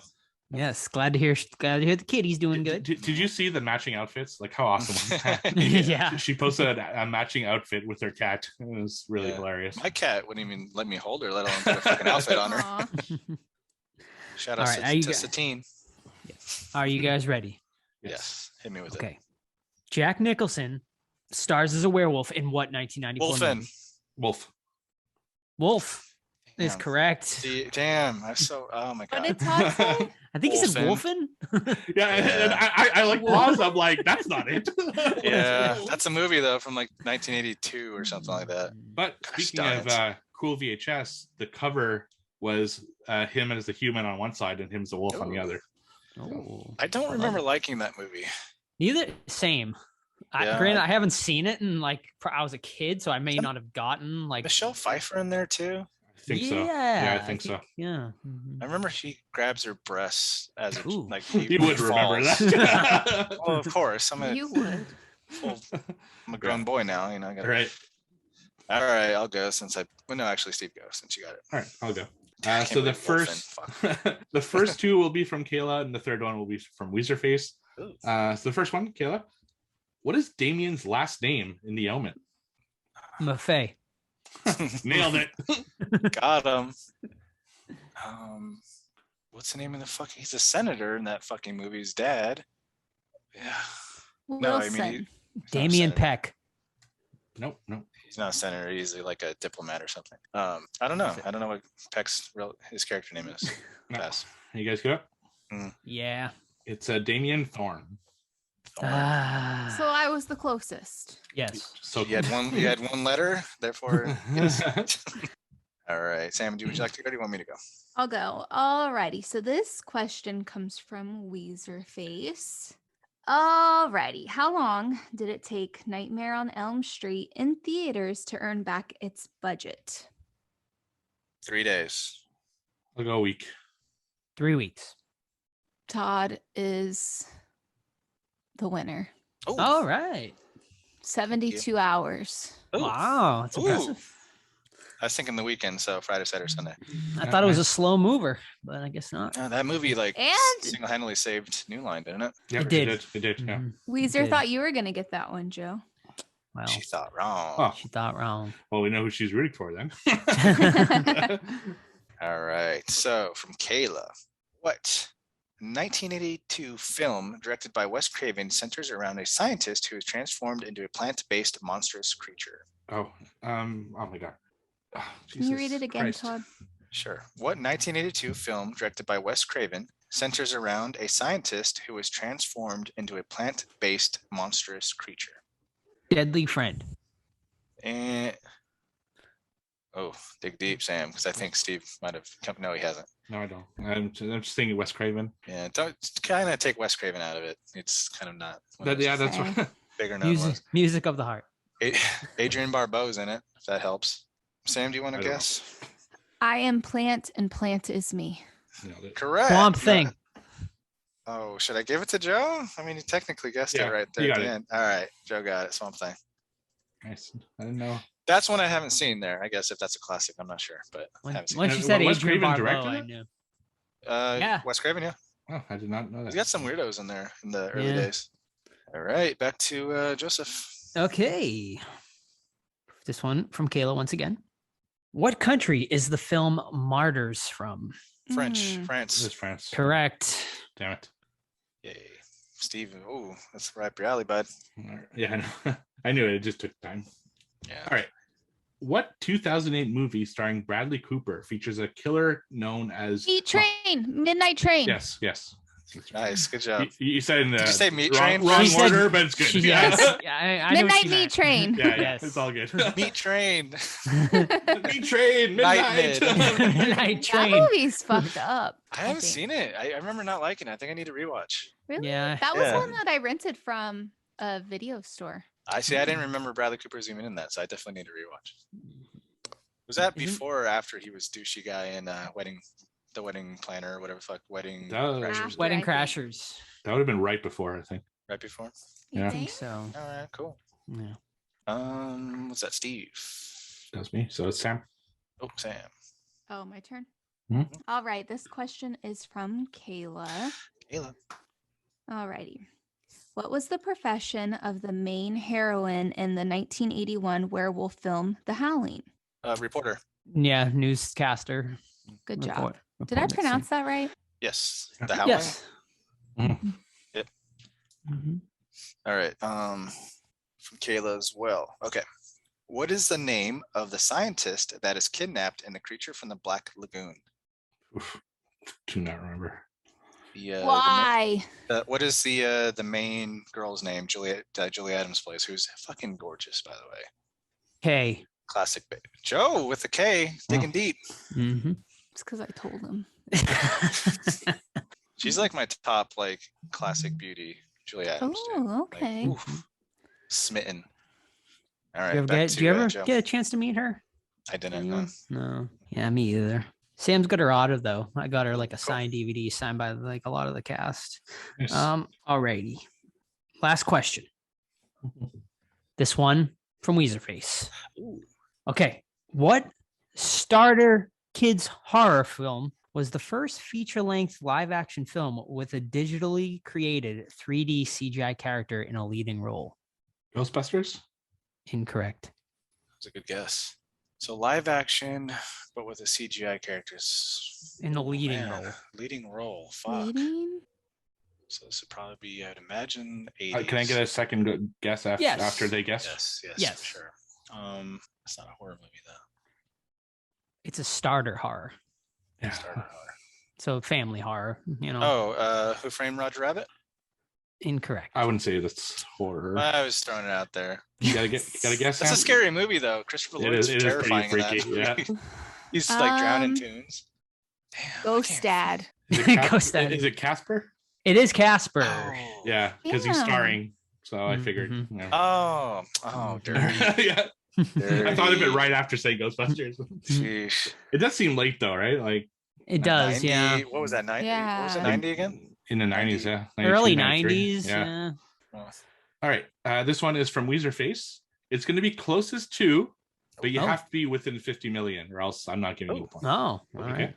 What was the total domestic gross of the 4 Scream movies combined? Great 450 million. We got 450 million. Todd at 450. I have to do math now because of I'm gonna say 525 million. 525. And Sam? I was gonna say 520. 520. Hit him That's- dirty. Well, she'd be hitting herself dirty too, because so none of you are right. Oh, round 3 or round 2. All right, two. 310. Do we get a round You get- 2? You get one round 2. 700 mil. 700 mil. I'm going bigger. Those are pretty Oh, fucking popular. 920. Wait, this is 920. also 96. Shit. 250. Steve said no. 250. Yes. You're all wrong. No third Dang. guess. All It right, was third guess. actually 331.7 I would not million. guess that. I mean, it's still a lot of Alright. money, obviously, So but you had to Yeah. be within 281 to 381 million to get the answer. Oh, Darn, that was darn, kind darn. of close. 250. I was close there. I did say domestic. So oh, You weren't close, Joe. I was closer. you All dirty right. rat. Samwise Gamgee. Go. All right. Lord of the Rings reference for all you yeah, nerds of course. out there. Of course. I made a promise, Frodo. Sam wouldn't know. Sam wouldn't know the reference. Potato. listening. you cut him up and put him in a stew. Are we done? Sorry. Sorry. I was about to channel Golem there, but never mind. I got. Are we done? She's looking at it. Right. Are we done? Nerd. She's All like right. nerds. Fucking geeks. Nerds. Okay. Teenage Charlie Brewster is the protagonist in what Night. vamp? Yep. All right, Todd. I was just watching So, it today. who said they didn't like it? Was it Chuck? Someone in the, I think it was Ryan, Rise someone- Horror Corner, maybe. Yeah. Was or it? Horror I'm so fan bummed. Ryan. So- It was so- one of some- it was someone one of said, the Ryans. It was Yeah. definitely one of the Ryans. I'm said they didn't bummed, like dude. I love that Night. movie. Yeah. Yeah, it was on AMC I'm- today, so I watched it. That might be my top 3 when we do the 80s episode for sure. It's a great vampire Spoiler. movie. Yeah. It'll be in contention for me as well. Yeah. I gotta Alright, rewatch let's the see. remake because I remember not liking it, but now everyone's saying they liked it. So I like the feel remake. I gotta rewatch Might it. have yeah. aged like a Hawaiian, yeah. Oh man, Let's see how McLovin does in it. He's good in it. All right, last one here. Kayla, again, thank you very much. What is the name of the family pet in the movie The Lost Boys? Damn it! No idea. It's been a God. while. God, if I know. Sam's channeling her family pet knowledge. Max. I have no idea. Max, incorrect. Freddie. Freddie, incorrect. Bruiser? Bruiser, incorrect. Nanook. Oh, Yeah. Now Now you can picture a little Corey Haim's voice saying Nanook. Mhm. All right, bonus, since that one was a little tricky. Boner. What number, also from Kayla, what number outpost is Antarctica in the thing? 37. Oh my Correct. God, that's what I was gonna say. Incorrect. Oh wait, it is. Oh, Shit. incorrect. Yes, 21 21's on the board. Incorrect. we're gonna Fuck. go on the board and off the board. I don't know why- On and off. That's gonna kill me. 72. Oh Mm. boy, it's I don't know. Halloween. Outpost 31. 31. Ah, damn. Yeah. Oh well. Damn it. All right, so scores. All right, Wait, I got a tonight. bonus. Ooh, boner question. All right, this was Kayla's last question. Where are we at? Okay, you gotta say it fast because I feel like all of you know this. Michael Myers. In Low the shoulder. movie, VHS 94. in the movie, Devil, where were the 5 characters trapped? Elevator. Oh, that's close. Yeah, that is I, close. I think I said it first, but I'll check. Gotta check the Of tapes. course, the editor will check if you said it first. I don't know. All right, I won't put anything in there for now. Yeah. We'll come back to it. So tonight, if as of right now, 4 for me, 1 for Sam, 2 for each of these turds, which brings me in the lead with 97, Steve 96, Joe Uh-oh. 93, Sam 65. This is a high Oh scoring. yeah, 65, staying alive. She's rapidly approaching my favorite number. Ooh. what, 70? 66. 71. All right, ready for some VHS 94? Yes. I guess. All right, a police SWAT team investigates about a mysterious VHS tape and discovers a sinister cult that has pre-recorded material which uncovers a nightmarish conspiracy. All right, so similar to other VHS movies where there's kind of set up where they find VHS tapes, this one has a SWAT team doing a raid on some kind of like they're suspecting their drug house or something. I don't know. But they do a raid and they go into the house and they start seeing various rooms where people are watching VHS tapes. So each time we're with our setup with the SWAT guys, we go into a tape. I don't know, like, do we want to talk about each segment as it goes along, or? Yeah, I think that'd be the 4 segments and quick Okay. recaps. All right, so the first segment follows along a news reporter who's following like a legend of the Rat Man or something, where there's like a rat hybrid or whatever hiding in the sewer. So her boss makes her and the cameraman go to a sewer, and he really wants her to get inside. So they find some homeless people or some evidence of homeless people, and she's like, hey, here's our story. Let's follow these poor people, and hopefully we can get shed some light on them so they can improve their lives. However, there's some sinister things going on in the sewers that are dangerous. So yeah, I'll leave it at that. I don't even know the title of this, to be honest with you. Ratman? But- I don't know. One second, I have them here. Oh, okay. All right. It's not Ratman. That's a missed opportunity. I asked our Discord what their favorites were. So this one's called Storm Drain. Storm Drain. Okay. So what do you guys think? I mean, this one starts off pretty like cookie cutter, in my opinion. Like, oh, there's obviously going to be a creature in this sewer. But then it kind of leads in the good direction, especially that ending scene, which we can get to. But yeah, what do you guys think? What do you guys say on this one? So I was actually enjoying this one. It was pretty spooky because they're in the tunnel and whatnot. And I will say I was disappointed when we see the Rat Man because I feel like he was a little too cutesy. Like he kind That's of my looked note like too. a baby rat. Like his nose was rounded and It like looked like bulbous. It looked like a bald man with an elongated head. I Yeah. didn't see a rat at all in that. No, and like his arms were too human. Like I feel like makeup could have done a little something different with that. But yeah, it should have made like his nose like a little rat nose, you know? So Yeah, once like we Shredder. once we saw him, I kind of was like, oh well, that's too bad.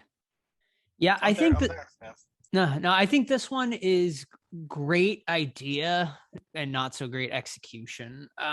Like I was on board with it. I totally agree with Sam. Like I really thought the setup was great. Like I loved the idea of it all, and I thought the reporter going down the tunnels and stuff, that was really cool, and I was like super engaged. And then once we get to the monster, I'm like, well, this could have been, the creature design is what failed this this segment for me.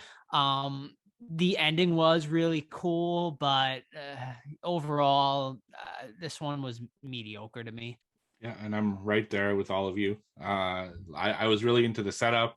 I was curious to see where it was going. I like kind of how spooky it was. You could see stuff in the distance, and you know where it was and what it was and all that stuff. So this was definitely a better setup than execution. Exactly like Joe said, I think, and Sam as well. It's really the creature design that failed this segment in my eyes.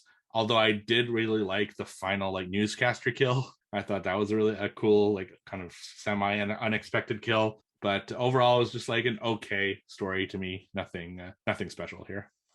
Yeah, I agree 100%. Nothing really I can add. It was whatever. Do you guys want to rate each segment as we do them? Or sure, you can do that. I rated them all just and did an aggregate score. So I rated this one a 6 out of 10. I'll stick with that. Agreed. Too. Yeah, I was a 6 out of 10 on Same. this one. Yep. All right. All right. And then my favorite thing in the whole thing was the Veggie Masher commercial coming right after the Rat Man. I was like, I want that for sure. But the next segment is, Steve, do you have the actual title for it?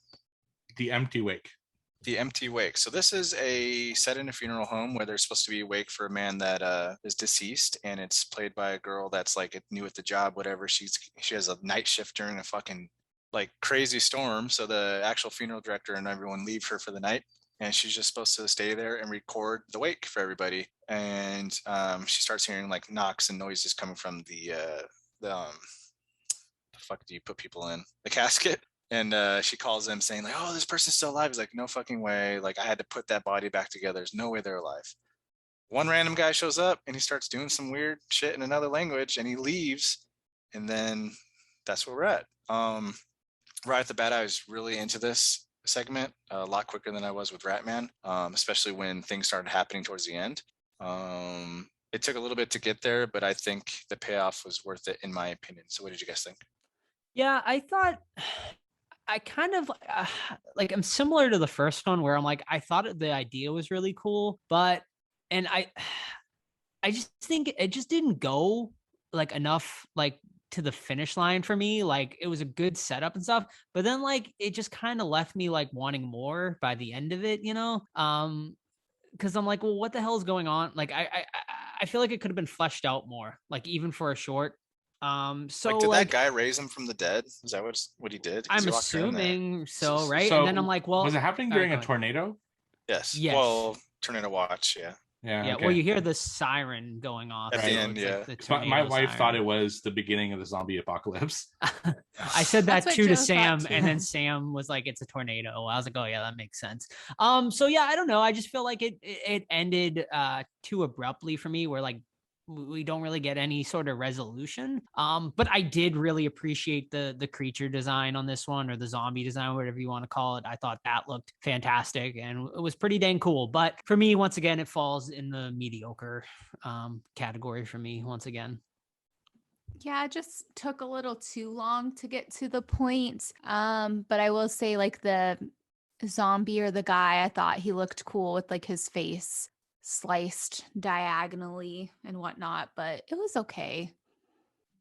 Yeah, I'm opposite you guys this time. I really fucking love this one. I loved the setting of the funeral home.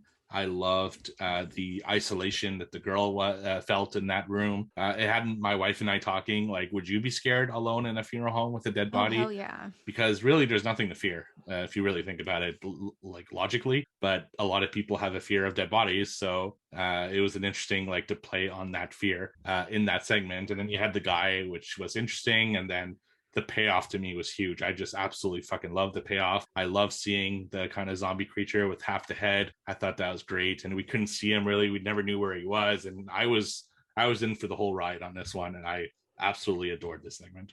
Why were the cameras recording her like all night? The owner said that they record the funerals for like, I forget if it was marketing or for insurance purposes or something. They had to record the sessions. So it wasn't like during the nighttime when people were at home sleeping. It was like during the evening time and she was waiting. Yeah, because this was during to... her, like the wake essentially. So it's probably like, let's say 6 p.m. to 9 p.m. Right. So. Okay. I'm with Steve. No, go ahead. Sorry, Tom. No, I'm with Steve. I loved it for the same reasons he did.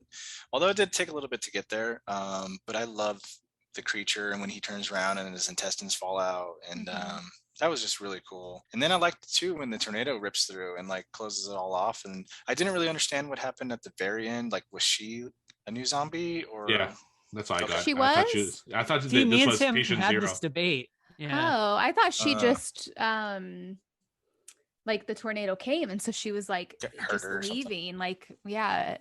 I took it the same as Steve. I thought she was a zombie now. But why though? You think he attacked her? Yeah, they show you and she gets got attacked. her at the end. Yeah. Oh, he did? Mm-hmm. And the tornado rips through there. Oh, okay. Mm-hmm. Well. All right. Anything else before we read it? Go ahead, Steve. Yeah. So for me, this was a very good one. I really enjoyed this one. I give it a 9 out of 10. Oh, nice. I give it a 8.5 out of 10. Nice. I give it a 6.5. I'll give it a 6.9. Alrighty, what is the title for this one? It's called The Subject. The Subject. So this one is a strange setup. It's kind of like the Human Centipede, where you have a mad doctor and he's, obviously on the run because he's killing people and doing illegal experimentation on them. I believe it's Japanese or is it Korean? I didn't get that. I think. Indonesian, actually. That's what it's. Oh, yeah. Yeah. So yeah, he's taking people and he's experimenting on them because he's trying to perfect the perfect human, mixing them with like robotic enhancements. Like it's super jarring. Like the first scene is a head on like a metal spider body that catches on fire, and you're like, what the fuck is this? Like, I thought it was like I thought that was the end of the segment. Like they were just gonna show that and go to something else. But no, we're caught with a girl that wakes up, and she like his first successful experiment, linking a human and a cyborg, I guess. And then the police raid the facility, kill the doctor, and then the creations wake up and start killing all the cops. Yeah, so I was caught off guard with this one because like tonally it was 100% different than the other ones up to this point. Yeah, what'd you guys think? I loved this one. This one was by far my favorite one in the entire segment. This is, to me, is the standout for sure. I don't know. I was on board with it, like right from the beginning. Well, obviously maybe not right from the very beginning, because you do get that really weird scene, but then just like, I don't know, like for whatever reason, this one just really jumped at me. It felt like I was in a video game, like most of the time. I mean, the camera work was fantastic in it. All of like the creature designs were like really, really cool. It was kind of like, I mean, I haven't played like a ton of video games, but like it reminded me of that what is it, like a Metro or something like that, like something along those lines. I don't know, I can't think of the fucking game, but it was really cool. And I don't know, I was just on board with it. I thought the crazy scientist character was really cool, and then like the ending was great, and yeah, I was on board. I also liked this one for all the reasons of why Joe liked it too. I feel like this is one of my worst, I don't know, maybe not worst fears, but can you imagine just like being maybe kidnapped or something, and you wake up and someone's like cutting your limbs off to make you some kind of weapon, turn you into some kind of weapon. I don't know. It's just fucked up. And then I felt really bad for the girl, that she was still like a human, but the people that found her were like, it's not a soul anymore. We need to put her out of her misery. And just the way she kept putting her little hand up to show that she was still human, it was sad. Yeah, this one started slow for me. Like I didn't really see where it was going, and I find the part with the doctor like took a long time. But once it got going, it was awesome. And once it got going, it made me realize that the first part felt like a cutscene to a video game, because it's from a point of view of, the person on the table. And then when, the person gets up, then it becomes like you actually playing the video game. And when I made that connection, that's when I started really appreciating this segment. I think there's a lot of cool visuals, like the spider head or the robot monster. They were super cool looking. There's a lot of great gore in this, and it was just a lot of fun. My biggest knock on it is that it takes a long time to get going, so I was kind of bored for a good while there, but once it got going, it was great. So I really appreciated this one as well. Yeah, closer to Steve, I guess, in the sense that it was a little bit slow at the beginning. And I hated the CGI. There's a lot of gun stuff that like looked terrible, like gun muzzle flash and things like that. So that was kind of cheap. But when it got going, man, it was like, oh shit, like chopping limbs off, like point blank, unloading magazines in someone's face. I was like, holy shit. Like it was pretty brutal, like the entire time at the end there. So definitely picked up. Yeah, for sure. And I give this one an 8 out of 10. I liked it a lot, just not as much as the one before. All right. I'm gonna stick with a positive 7.25. I give it a 9. I really like this one, and we're all over the place tonight. Yeah, I am, but yeah, this one's a 9 for me. And I'm gonna give this one an 8. Ooh. And the last one's called Terror. Terror. All right, though this one is a militia that wants to bomb, I'm assuming, a government building or something, and they are holding some what looks like a man hostage in like a cage, and like every night or so they go in there and execute him, and they take his blood, and it's revealed that the blood, when met with sunlight, explodes like a fucking bomb goes off, like destroying buildings. So they're gonna put, I forget what they call him, but they're gonna put the creature into the government building and freaking destroy it.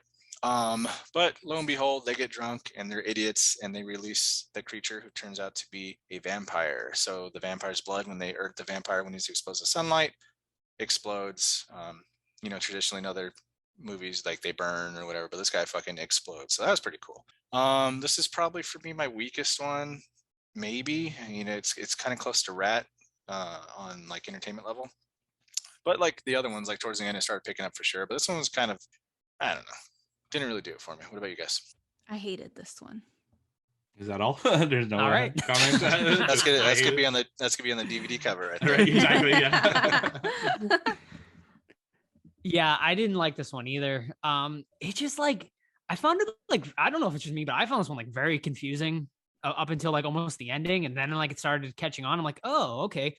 It did get like I guess a little bit better towards the ending, but like man, I was like bored throughout most of it. Like and like once it did get going, I was like I just didn't care anymore. I think like it's a really cool idea, like using like vampire blood as like a weapon or whatever, like weaponizing vampire blood. Really cool idea. It just did not work. This segment just did not work for me overall, though. I just found it rather boring for the most part. Yeah. My only note I have is cool that the vampire blood would be explosive. Right. Yeah. That's all I got. Like you could, I feel like this Yeah. is like really cool. It could make like for a really cool movie, like in the right setting. But yeah, Yeah, it was like the opposite of Storm Train for me. It started off so slow and boring and confusing, and I was just not into it whatsoever. But the last like 5 minutes were just really cool. There's a lot of kills, really a lot of gory kills too. The vampire looked cool, you know, and all that stuff. So it finished well, and because I guess it finishes well, you kind of leave with a better appreciation than if it starts well and finishes badly. But overall, it was still like a confusing mess and kind of boring. So this was my least favorite of the 4 stories for sure. And I gave it a 5.5. Be a little bit lower than that. I'll do a 5. I give it a 4.5. I give it a 3. Ooh. So let's go to what I think is the weakest part of this movie is the wraparound. The cops. Oh my god, I had so much issues with this. Like nitpicking stuff. Like gun handling was terrible. They're constantly pointing barrels at the back of their teammates' heads, which is so stupid. It's called flagging. Like you can't do that. Their acting was terrible. Like at one point, one guy says like we need an ambulance, and then the guy literally his delivery was like, no, we need a grave digger. I'm like, what the? What? Yeah, I'm like, what is going on? And they're supposed to be professionals, and they're bickering on the radio when they're supposed to be in like an operation that's like they could get killed at any moment, and they're like, shut the fuck up, get off the radio. Like I'm like, what? They were trying to be so edgy, or the filmmakers were trying to make them so edgy. It was just so cringy, and easily the weakest part. And then the ending twist. I'm like, what? This makes no really like we're gonna lose like 20 cops and then you're gonna get away with it. Give me a break. I absolutely hated the wraparound. It brings the film down significantly for me.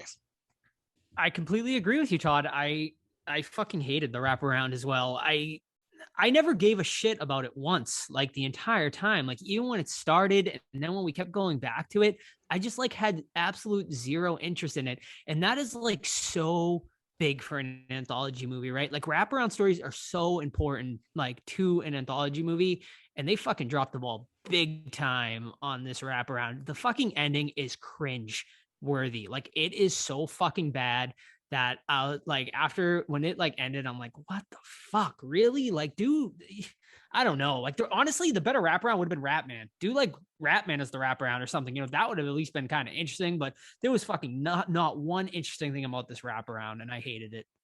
I agree. It sucked. I don't even know why. I don't know. It was just like what they got in with this group, the government or whatever, and then they were just going to kill the guy and make like another snuff tape. Like I feel like I didn't get it either.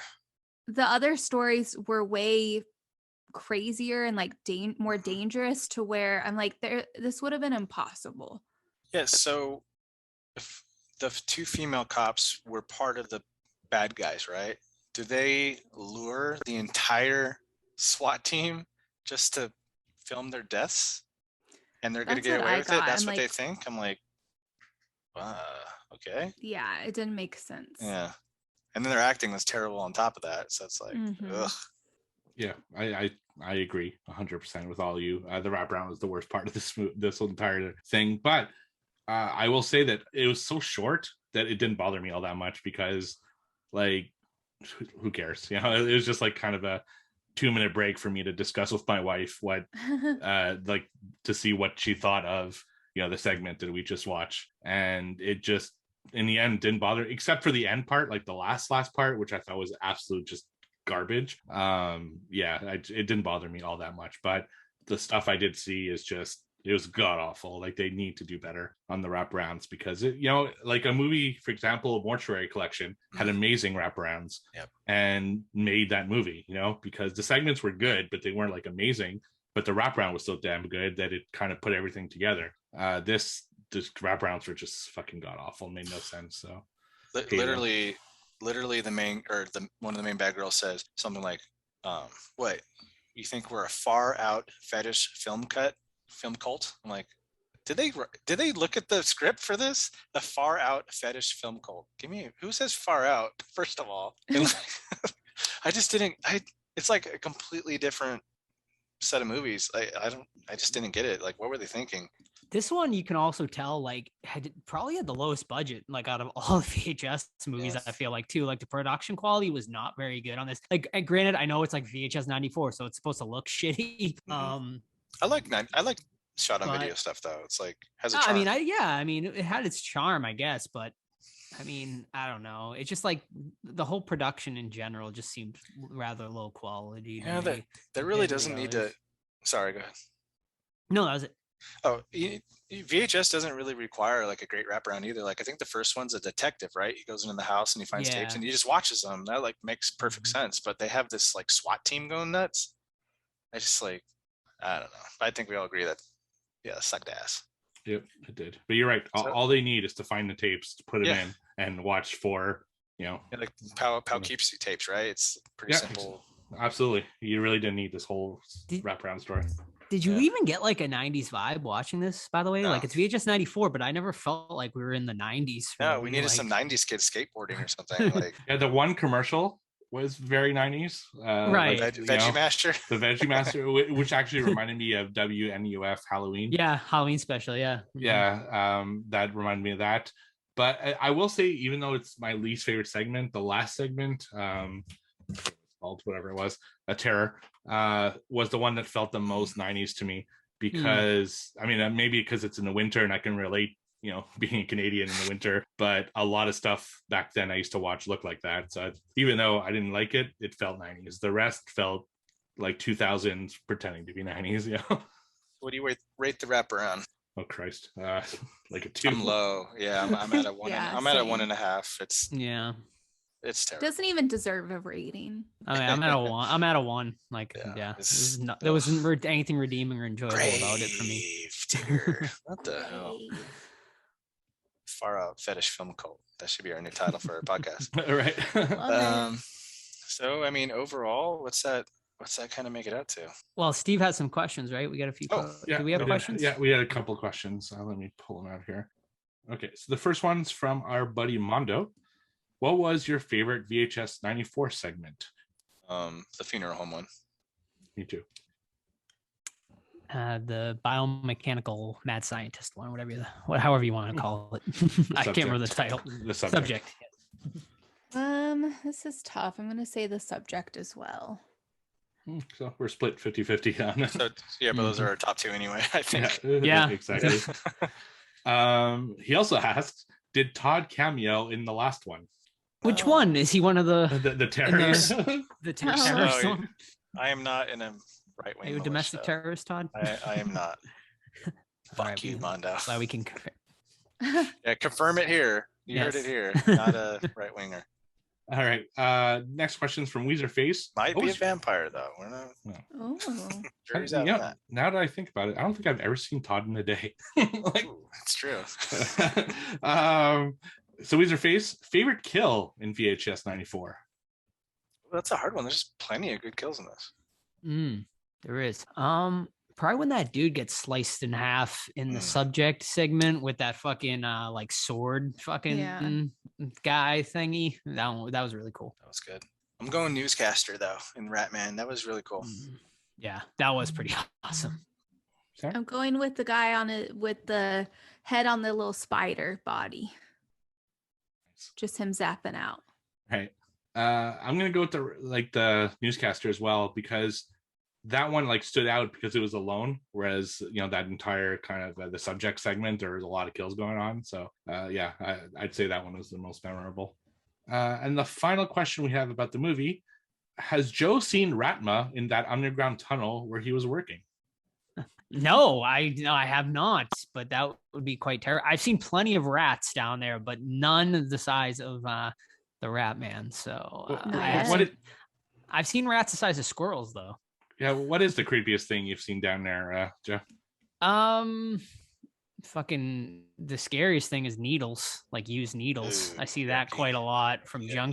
junkies. As far as like creepy though, I did explore an abandoned tunnel one night, and there was like a picture of a woman topless with a ski mask on, like and it was pretty weird. It was pretty creepy looking. Was it like on the wall, like a shrine, or was it just on the floor? Like a Polaroid? No, or it was like on the wall. Like someone like went down there and like pasted it on the wall, like Weird. type Oh, thing. okay. So it was an actual picture, not like a drawing. No, like an actual picture, yeah. Oh, But it was wow. like on 4 different posters to make it like one big picture. Oh my You know? god. It's probably Yeah, some and like there was- modern art thing. Yeah. Yeah, probably, but it was still kind of weird. The fact she had like Yeah. a ski mask on and shit was kind of creepy. And there was like a bunch of like candles down there and kegs and Ooh. stuff. So I'm assuming people go down there and party, but Will you be or thinking maybe of the it's something Rat Man? culty. Will I will be Rat Man thinking of cross your Rat minds Man now yeah. for sure.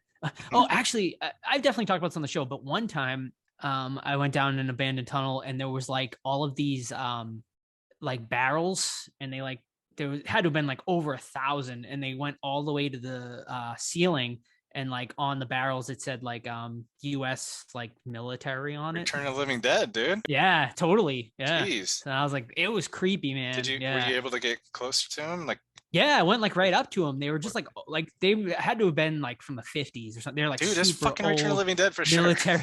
Yeah, for real, man. I'm sure there's fucking mutants down there like crawling around and shit like that I haven't seen yet. Wow, that's cool. Yeah, I'll have to see. I definitely sent you guys pictures of those. I'll see if I can find them and I'll post them in the Discord Awesome. for this week. Cool. And that's all the questions we had about the movie. So what do you guys give this movie a final rating? Well, it's a little tricky. I mean, I liked it. Segments 2 and 3 quite a bit, and then 1 and 4. 1 was whatever. 4 was pretty bad, and the wraparound was garbage. On Letterboxd, I have it at 3.5. That's gonna drop after we talked. I don't know, like 6.75 out of 10.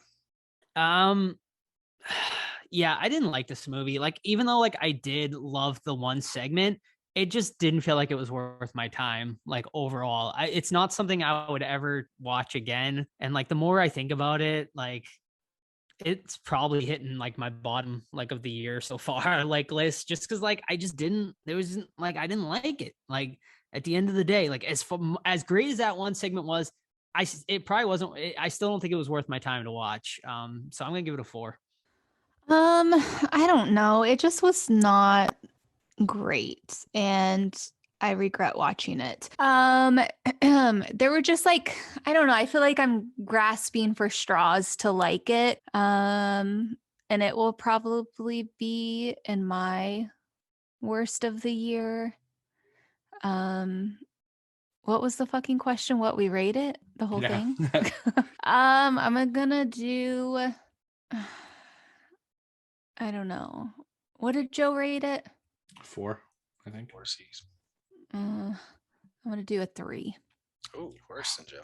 Man, if this is on your bottom of the list, I need to send you some movies to watch because Oh yeah. it's like not even close to the bottom of my list. I have quite the bottom.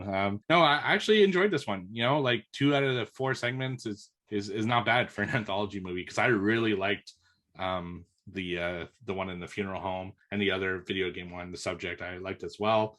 The other ones were okay. You know, they weren't terrible, so I give it a 7 out of 10. You know, it's not near my top of the list or anything, but it was an enjoyable one-time watch. Yeah, it's the middle of the pack. Yeah, exactly. And I don't remember VHS 2 or 3, so I can't really compare them, but I remember liking the first one. Yeah, I mean, I like the first segment. Yeah, first I one, loved the the one with first Hannah one. Fearman. So I'll never forget that one. Yeah. 1 and 2 were both pretty solid, and then Yeah, Viral Viral's was pretty bad. bad. Yeah. Yeah. I'll have to rewatch. I'd have to rewatch Viral to see if it was worse than this one, but I feel like this one was better than Viral, and I didn't like this one, so Yeah, that they're- should tell they're you how on bad Shudder, Viral was. if anyone Yeah. wants to watch them. All right, so next week we got a pretty important movie that we're doing. So, What's it called? Something like Halloween. What's that? I don't know. Resurrection. I'm Is that the so Jason excited. Voorhees Jason movie? Yeah. So What did that reporter say? Like Jason Voorhees, Michael Myers, some shit. I don't know. Someone sent that to me. I remember that was funny. Halloween Kills, which is a sequel to Halloween. No, not the 1978 Halloween, the 2018 Halloween. Oh, But wait, okay. there's more. No, there's What's- not. I'm just what's- I was like, is there? Yeah. Halloween ends the following We'll be year, having right? an interview with Jamie Lee. Oh yeah. There you Hold go. on, she's calling me right now. I told her Oh, I'm all busy, right. but Yeah, and you Americans are lucky. It's streaming for free on Peacock. fuck yeah, dude. Us Canadians have to watch in the fucking theater because Would You you know, I like? Well, I guess you have a nice like home theater setup, Steve. So it would. yeah, I know, but I can't work. watch anything here. Well, so you what's the can, but point? I'm like, would you? Well, because I was gonna ask, would you really want to watch it at home? Like, Steve, are you Absolutely, I gonna, would. or Todd, are you gonna watch it at home? I am. Yep. Really? Sam and When I I are turn gonna out go the to lights, theaters. turn on the sound system. Well, we Yeah, don't Sam have and I anything were- cool like that. We just have a TV and that's it. Yeah, we don't have like a great theater like home theater system, so we're gonna go see it on the big screen. That'd be fun. Yeah, oh, for sure. I'm hoping. I've heard mixed, but we'll see. We shall see. I'm excited. You know, too. I'm excited too. You know, I'm not gonna have high hopes, and I'm just gonna go along with whatever is presented. Just sit there, get your nachos, get your little Yep. drinky. Mhm. Get my dad. I will say There my you go. my expectations aren't like high coming I off of mean, either. 2018. So You guys gonna know. watch 2018 again before? Yeah, I will. Yes. Yeah, I think we will. Mhm. Yeah, I need to.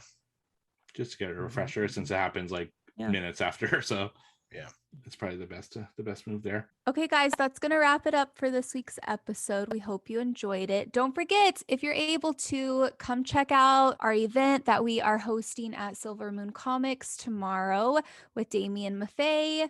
It's going to be a good time. You can check out our Q&A with Damien as well and the screening of Haunt tomorrow night at Cinema Salem. So if you're in the area, please come and hang out with us. Maybe you have some friends who will be in Salem. Pass the info along. And make sure you keep listening for our interview with Josh Wallace and Devin Doss of Keeping Company. Joe and Steve talked to them, chatted it up. Okay, bye.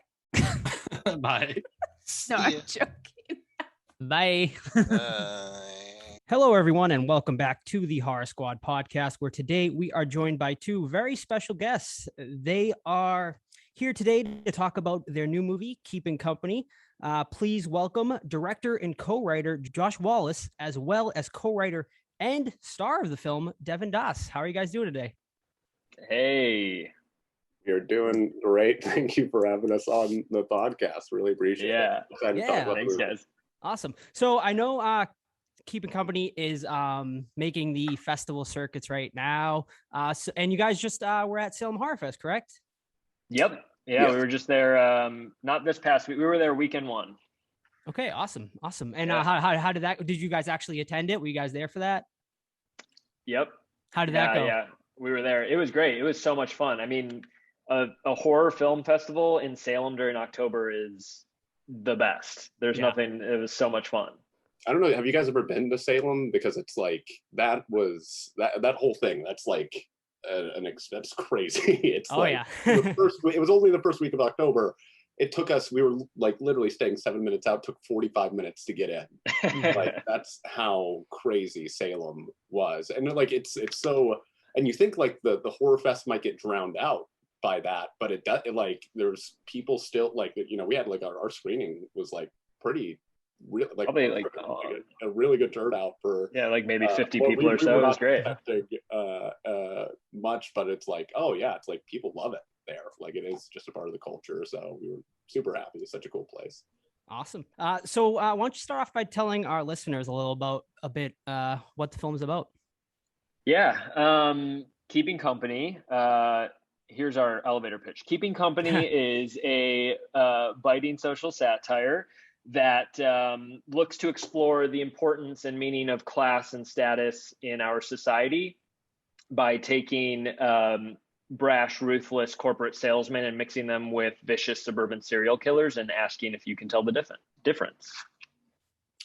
That's it. Yeah. That's kind of the intention behind the film. And we follow two insurance salesmen who end up forcing their way into somebody's house to try and sell them insurance, and they end up getting trapped inside that house. So now the movie obviously, I mean, blends horror and comedy together very well. And obviously you guys being the writers of the film, do you find one easier to write more than the other as far as horror and comedy together? I mean, I think Devin and I, we're both, we come from comedic backgrounds. So I think that just, and that's kind of like the lens that we see the world through as it is. So I think that's where we're very naturally grounded in. And the two kind of are weird, like you need a little bit of tragedy to understand, you know, to be comedic. Like those are two things that are kind of married together in a weird way. So it didn't feel like it was too far of a stretch to kind of bring in the horror. And this film, you know, it does a lot of heightening, you know, which is a normal thing in comedy. And when you heighten, that was like fun to get to those horror aspects of like, well, how high can we go here? Like, what can we, you know, say with what we're doing here? So yeah, I think, you know, both of us kind of being like, we both kind of came up through Funny or Die, and, you know, making videos there. So I think that certainly, hopefully you could see that kind of being informed in the movie. Oh yeah, definitely. And now, Devin, you of course, you know, were one of the stars of the film as you played Sonny. Was it always your intention to take on that role, or did it just kind of happen?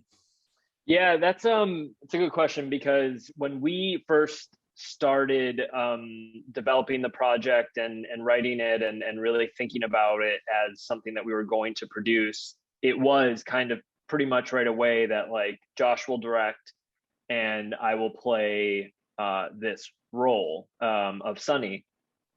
And so yeah, that intention was always there. And as we were getting closer to production, we there were moments where I was like, I was just thinking about this is our first feature, you know, and it's our passion project. It's you know, the first go around. We want to do everything as best as we can. And I started getting in my head a little bit, being like, hey, wait, maybe we should get someone else to play this role, someone who will maybe be better for this role, whatever. And Josh, like, you know, a lot of credit to him for pushing me and not letting me get in my own way, but it was very much like, no, you're the only person that can play this role. And you know, I think it also did help us with the movie as a whole, because Josh and I, like, were so deep into the script that I just knew exactly what we were trying to do. I knew who this character was, and I was able to just kind of dive into it. I mean, we did rehearsals and stuff, but it was still something where it was like, oh, great, we don't have to worry about somebody else not getting this role or understanding exactly what we need out of them. So it was a fun challenge, and it was it was great to do. What's more challenging, acting or writing? Oh man, they're both challenging. They're both hard as shit. For me, it's like, I think, you know, it's funny because I approach acting as a writer. I've always seen acting as more of a tool to be able to like produce independent stuff, and again, have less people to have to count on. And it's just like, well, I know what this is. I know what needs to be done. I'll just go and do it to the best of my ability. So I would say writing comes to me more naturally. But yeah, they both are just like they're completely different skill sets. But I think approaching acting as a writer and understanding character in that sense really helps. So I would say acting's more difficult. More difficult. Nice. And Josh, similar question to you. What's more challenging for you, writing or directing? I definitely think that is a tough question. I think writing, actually, for whatever, like, directing feels a little bit more like it feels like that's just part of a vision, right? Like, so that just comes to you, and it's like that, for whatever reason, that imagery just sits so strong in the brain. Whereas writing, it's like solving a puzzle. Like that's one of the, it's truly you have to commend anybody that can sit down and look at a blank page and then, create a story. Like it's truly one of the hardest things, like maybe in the world. Maybe there's nothing harder than being a writer. And maybe I'm getting maybe being a firefighter, but yeah. Sure. I still think writing might be a little bit more, because they're only dealing with fire. Writing is more. I would say writing is more courageous, but I'd say firefighting. Yeah, certainly more brave to be a writer. Right. Now, I mean, this movie has a really great ensemble cast. You have so many great different actors and actresses in this film. Can you talk a little bit about, the vibe on the set throughout and some of the performances from your actors? Yeah, I mean, we got so lucky with our cast. We have so many, I think, seasoned and recognizable performers: Jen Bigman, Andy Buckley, Medina Singor, Susan Spoy, that we were, and also that they were just they came in ready to play.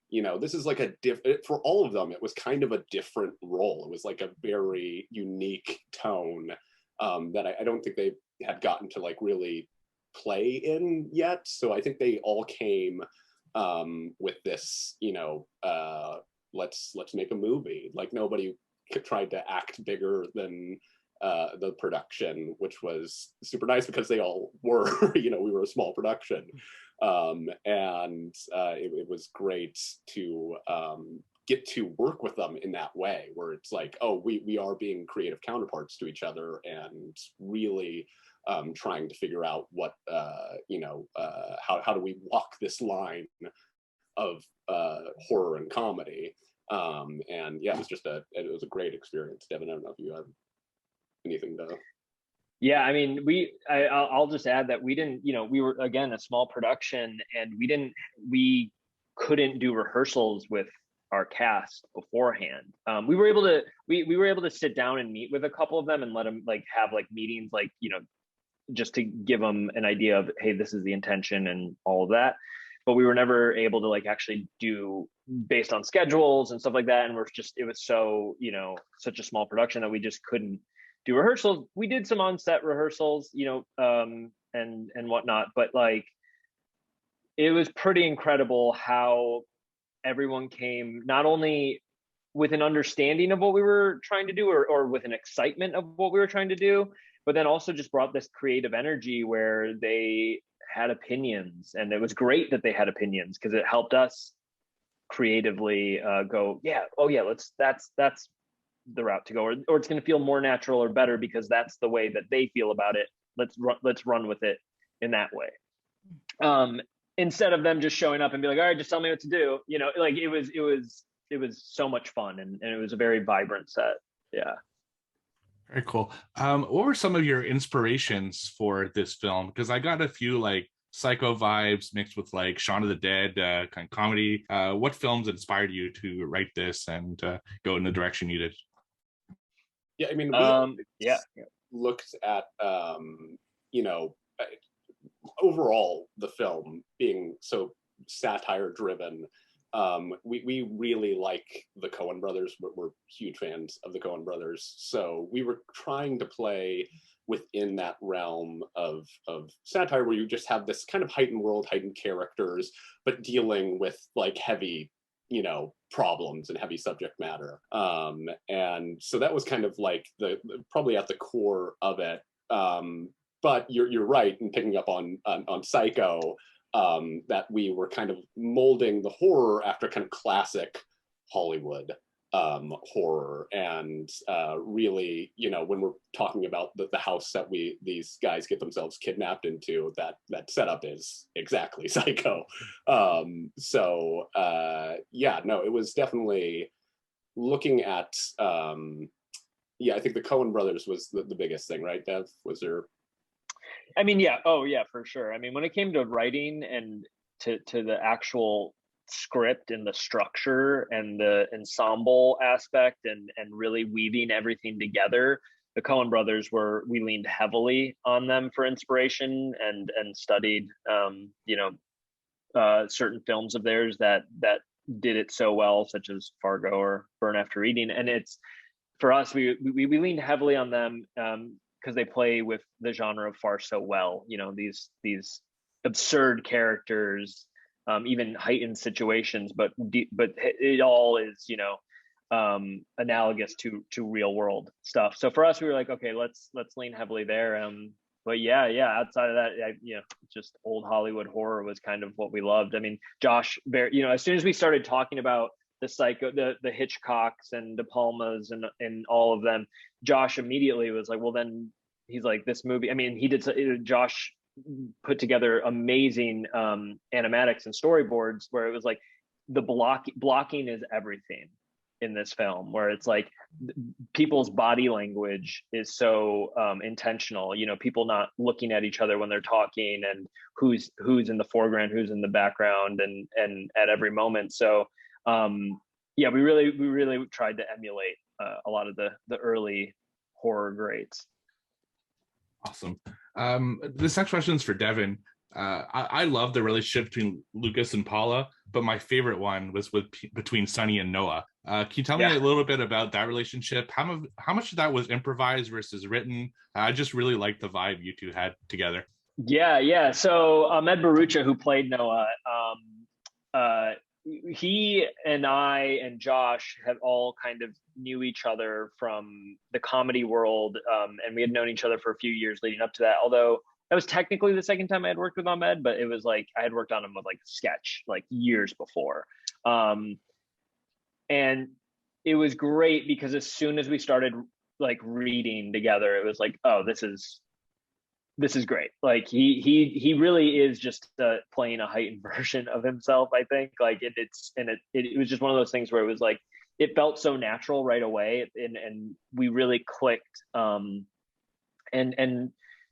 for us, it was, I mean, we didn't improvise. Like we wrote all that, but where we did improvise was there are a handful of like segue conversational moments throughout the movie where, and this is all to Ahmed's credit too, because like Ahmed again brought all this creative energy and was so excited about the role, where he was like, hey, I just feel like Noah would be rambling in this moment, or be talking or would explain something in this way with this energy rather than, you know, what we had written. And so what it was a lot of on-set rewriting, if you will. And it was like me, Josh, and him huddled being like, okay, so we're going to change it to, and then it's us improvising in that moment. And then we kind of figured it out and then we just shot it. So in that sense, there was a little bit of like quick improvisational rewriting, but it wasn't like us like rolling the cameras and just like riffing.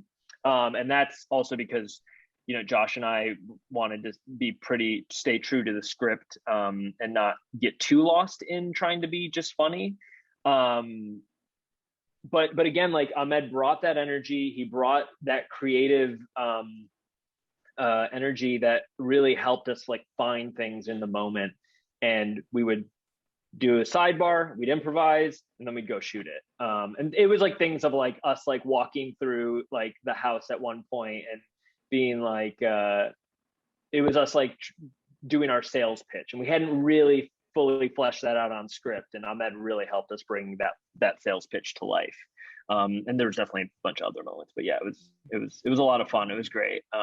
Again, and that was like the best part about working with Josh and I, having comedy backgrounds, but then working with everybody that they had comedy backgrounds as well. It's like its own language, you know, and being able to just sort of sidebar and riff a little bit and figure it out right there in the moment. You know, it just feels like it's its own, that comedy muscle really helps in that sense when it comes to writing or rewriting.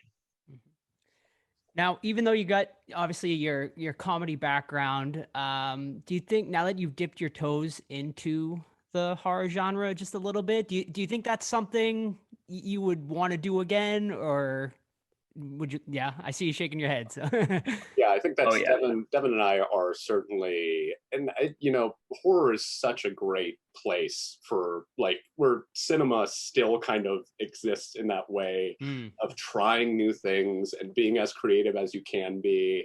and breaking from traditional story structure and stuff like that. So I think Devin and I have always been interested in that, and comedy tends to, straight comedy tends to be pretty by the book for the most part. So I think, as we move forward into our next project, it's going to be still horror leaning, and if not even more so than, or more, more so than what this was. So yeah. Well, and I think, just to go off of that, like Josh and I, for us, I think we'll always have humor infused, just to, again, because that levity that you provide can just make things even more horrific and more terrifying, when they're right around the corner of like a nice laugh, but it'll always be character driven for us. Like it's the humor for us it's so important that it's humor coming from the characters and who they are, rather than the situation or anything like that, where because then I think it can start to get into a world where horror comedy has had this. I love horror comedies and I love them all, right? But like it does have horror comedy has a stigma to it, I think, even in the horror world, where it's like not as respected in regard, and there are, for whatever reason that may be, but I think for us, it's like it's a passion and a goal to be able to meld those two, because we're such big fans of both genres. And it's like, how can you still maintain that real, true cinematic experience and feeling that you can get from a horror thriller, while making people genuinely laugh just because of who a character is and how they approach something, or what their point of view is, So I think for us, that will always be there. But yeah, we 100% are going to be leaning into the horror thriller world. Awesome. Well, I definitely love to hear that. So before we let you guys go, can you guys maybe tell us about maybe some other projects you have in the works, or obviously how our listeners can be able to check out Keeping Company, or how to get the word out there for it? Yeah. So to keep in touch with Keeping Company, you can follow us on our social media.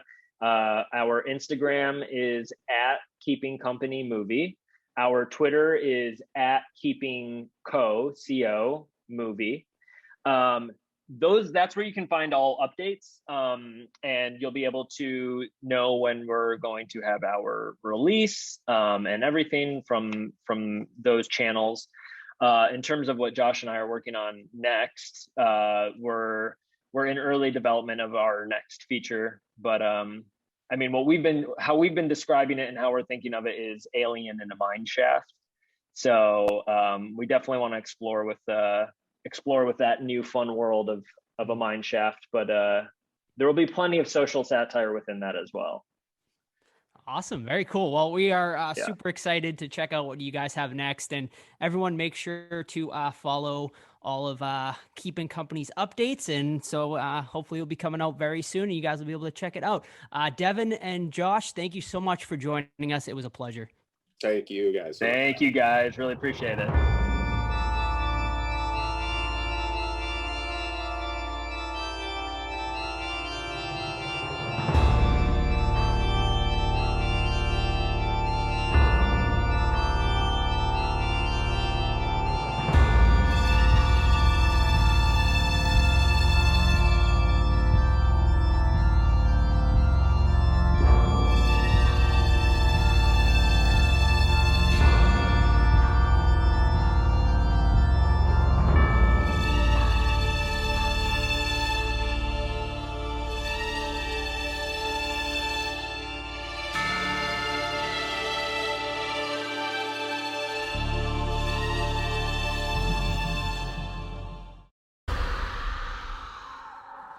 I like you.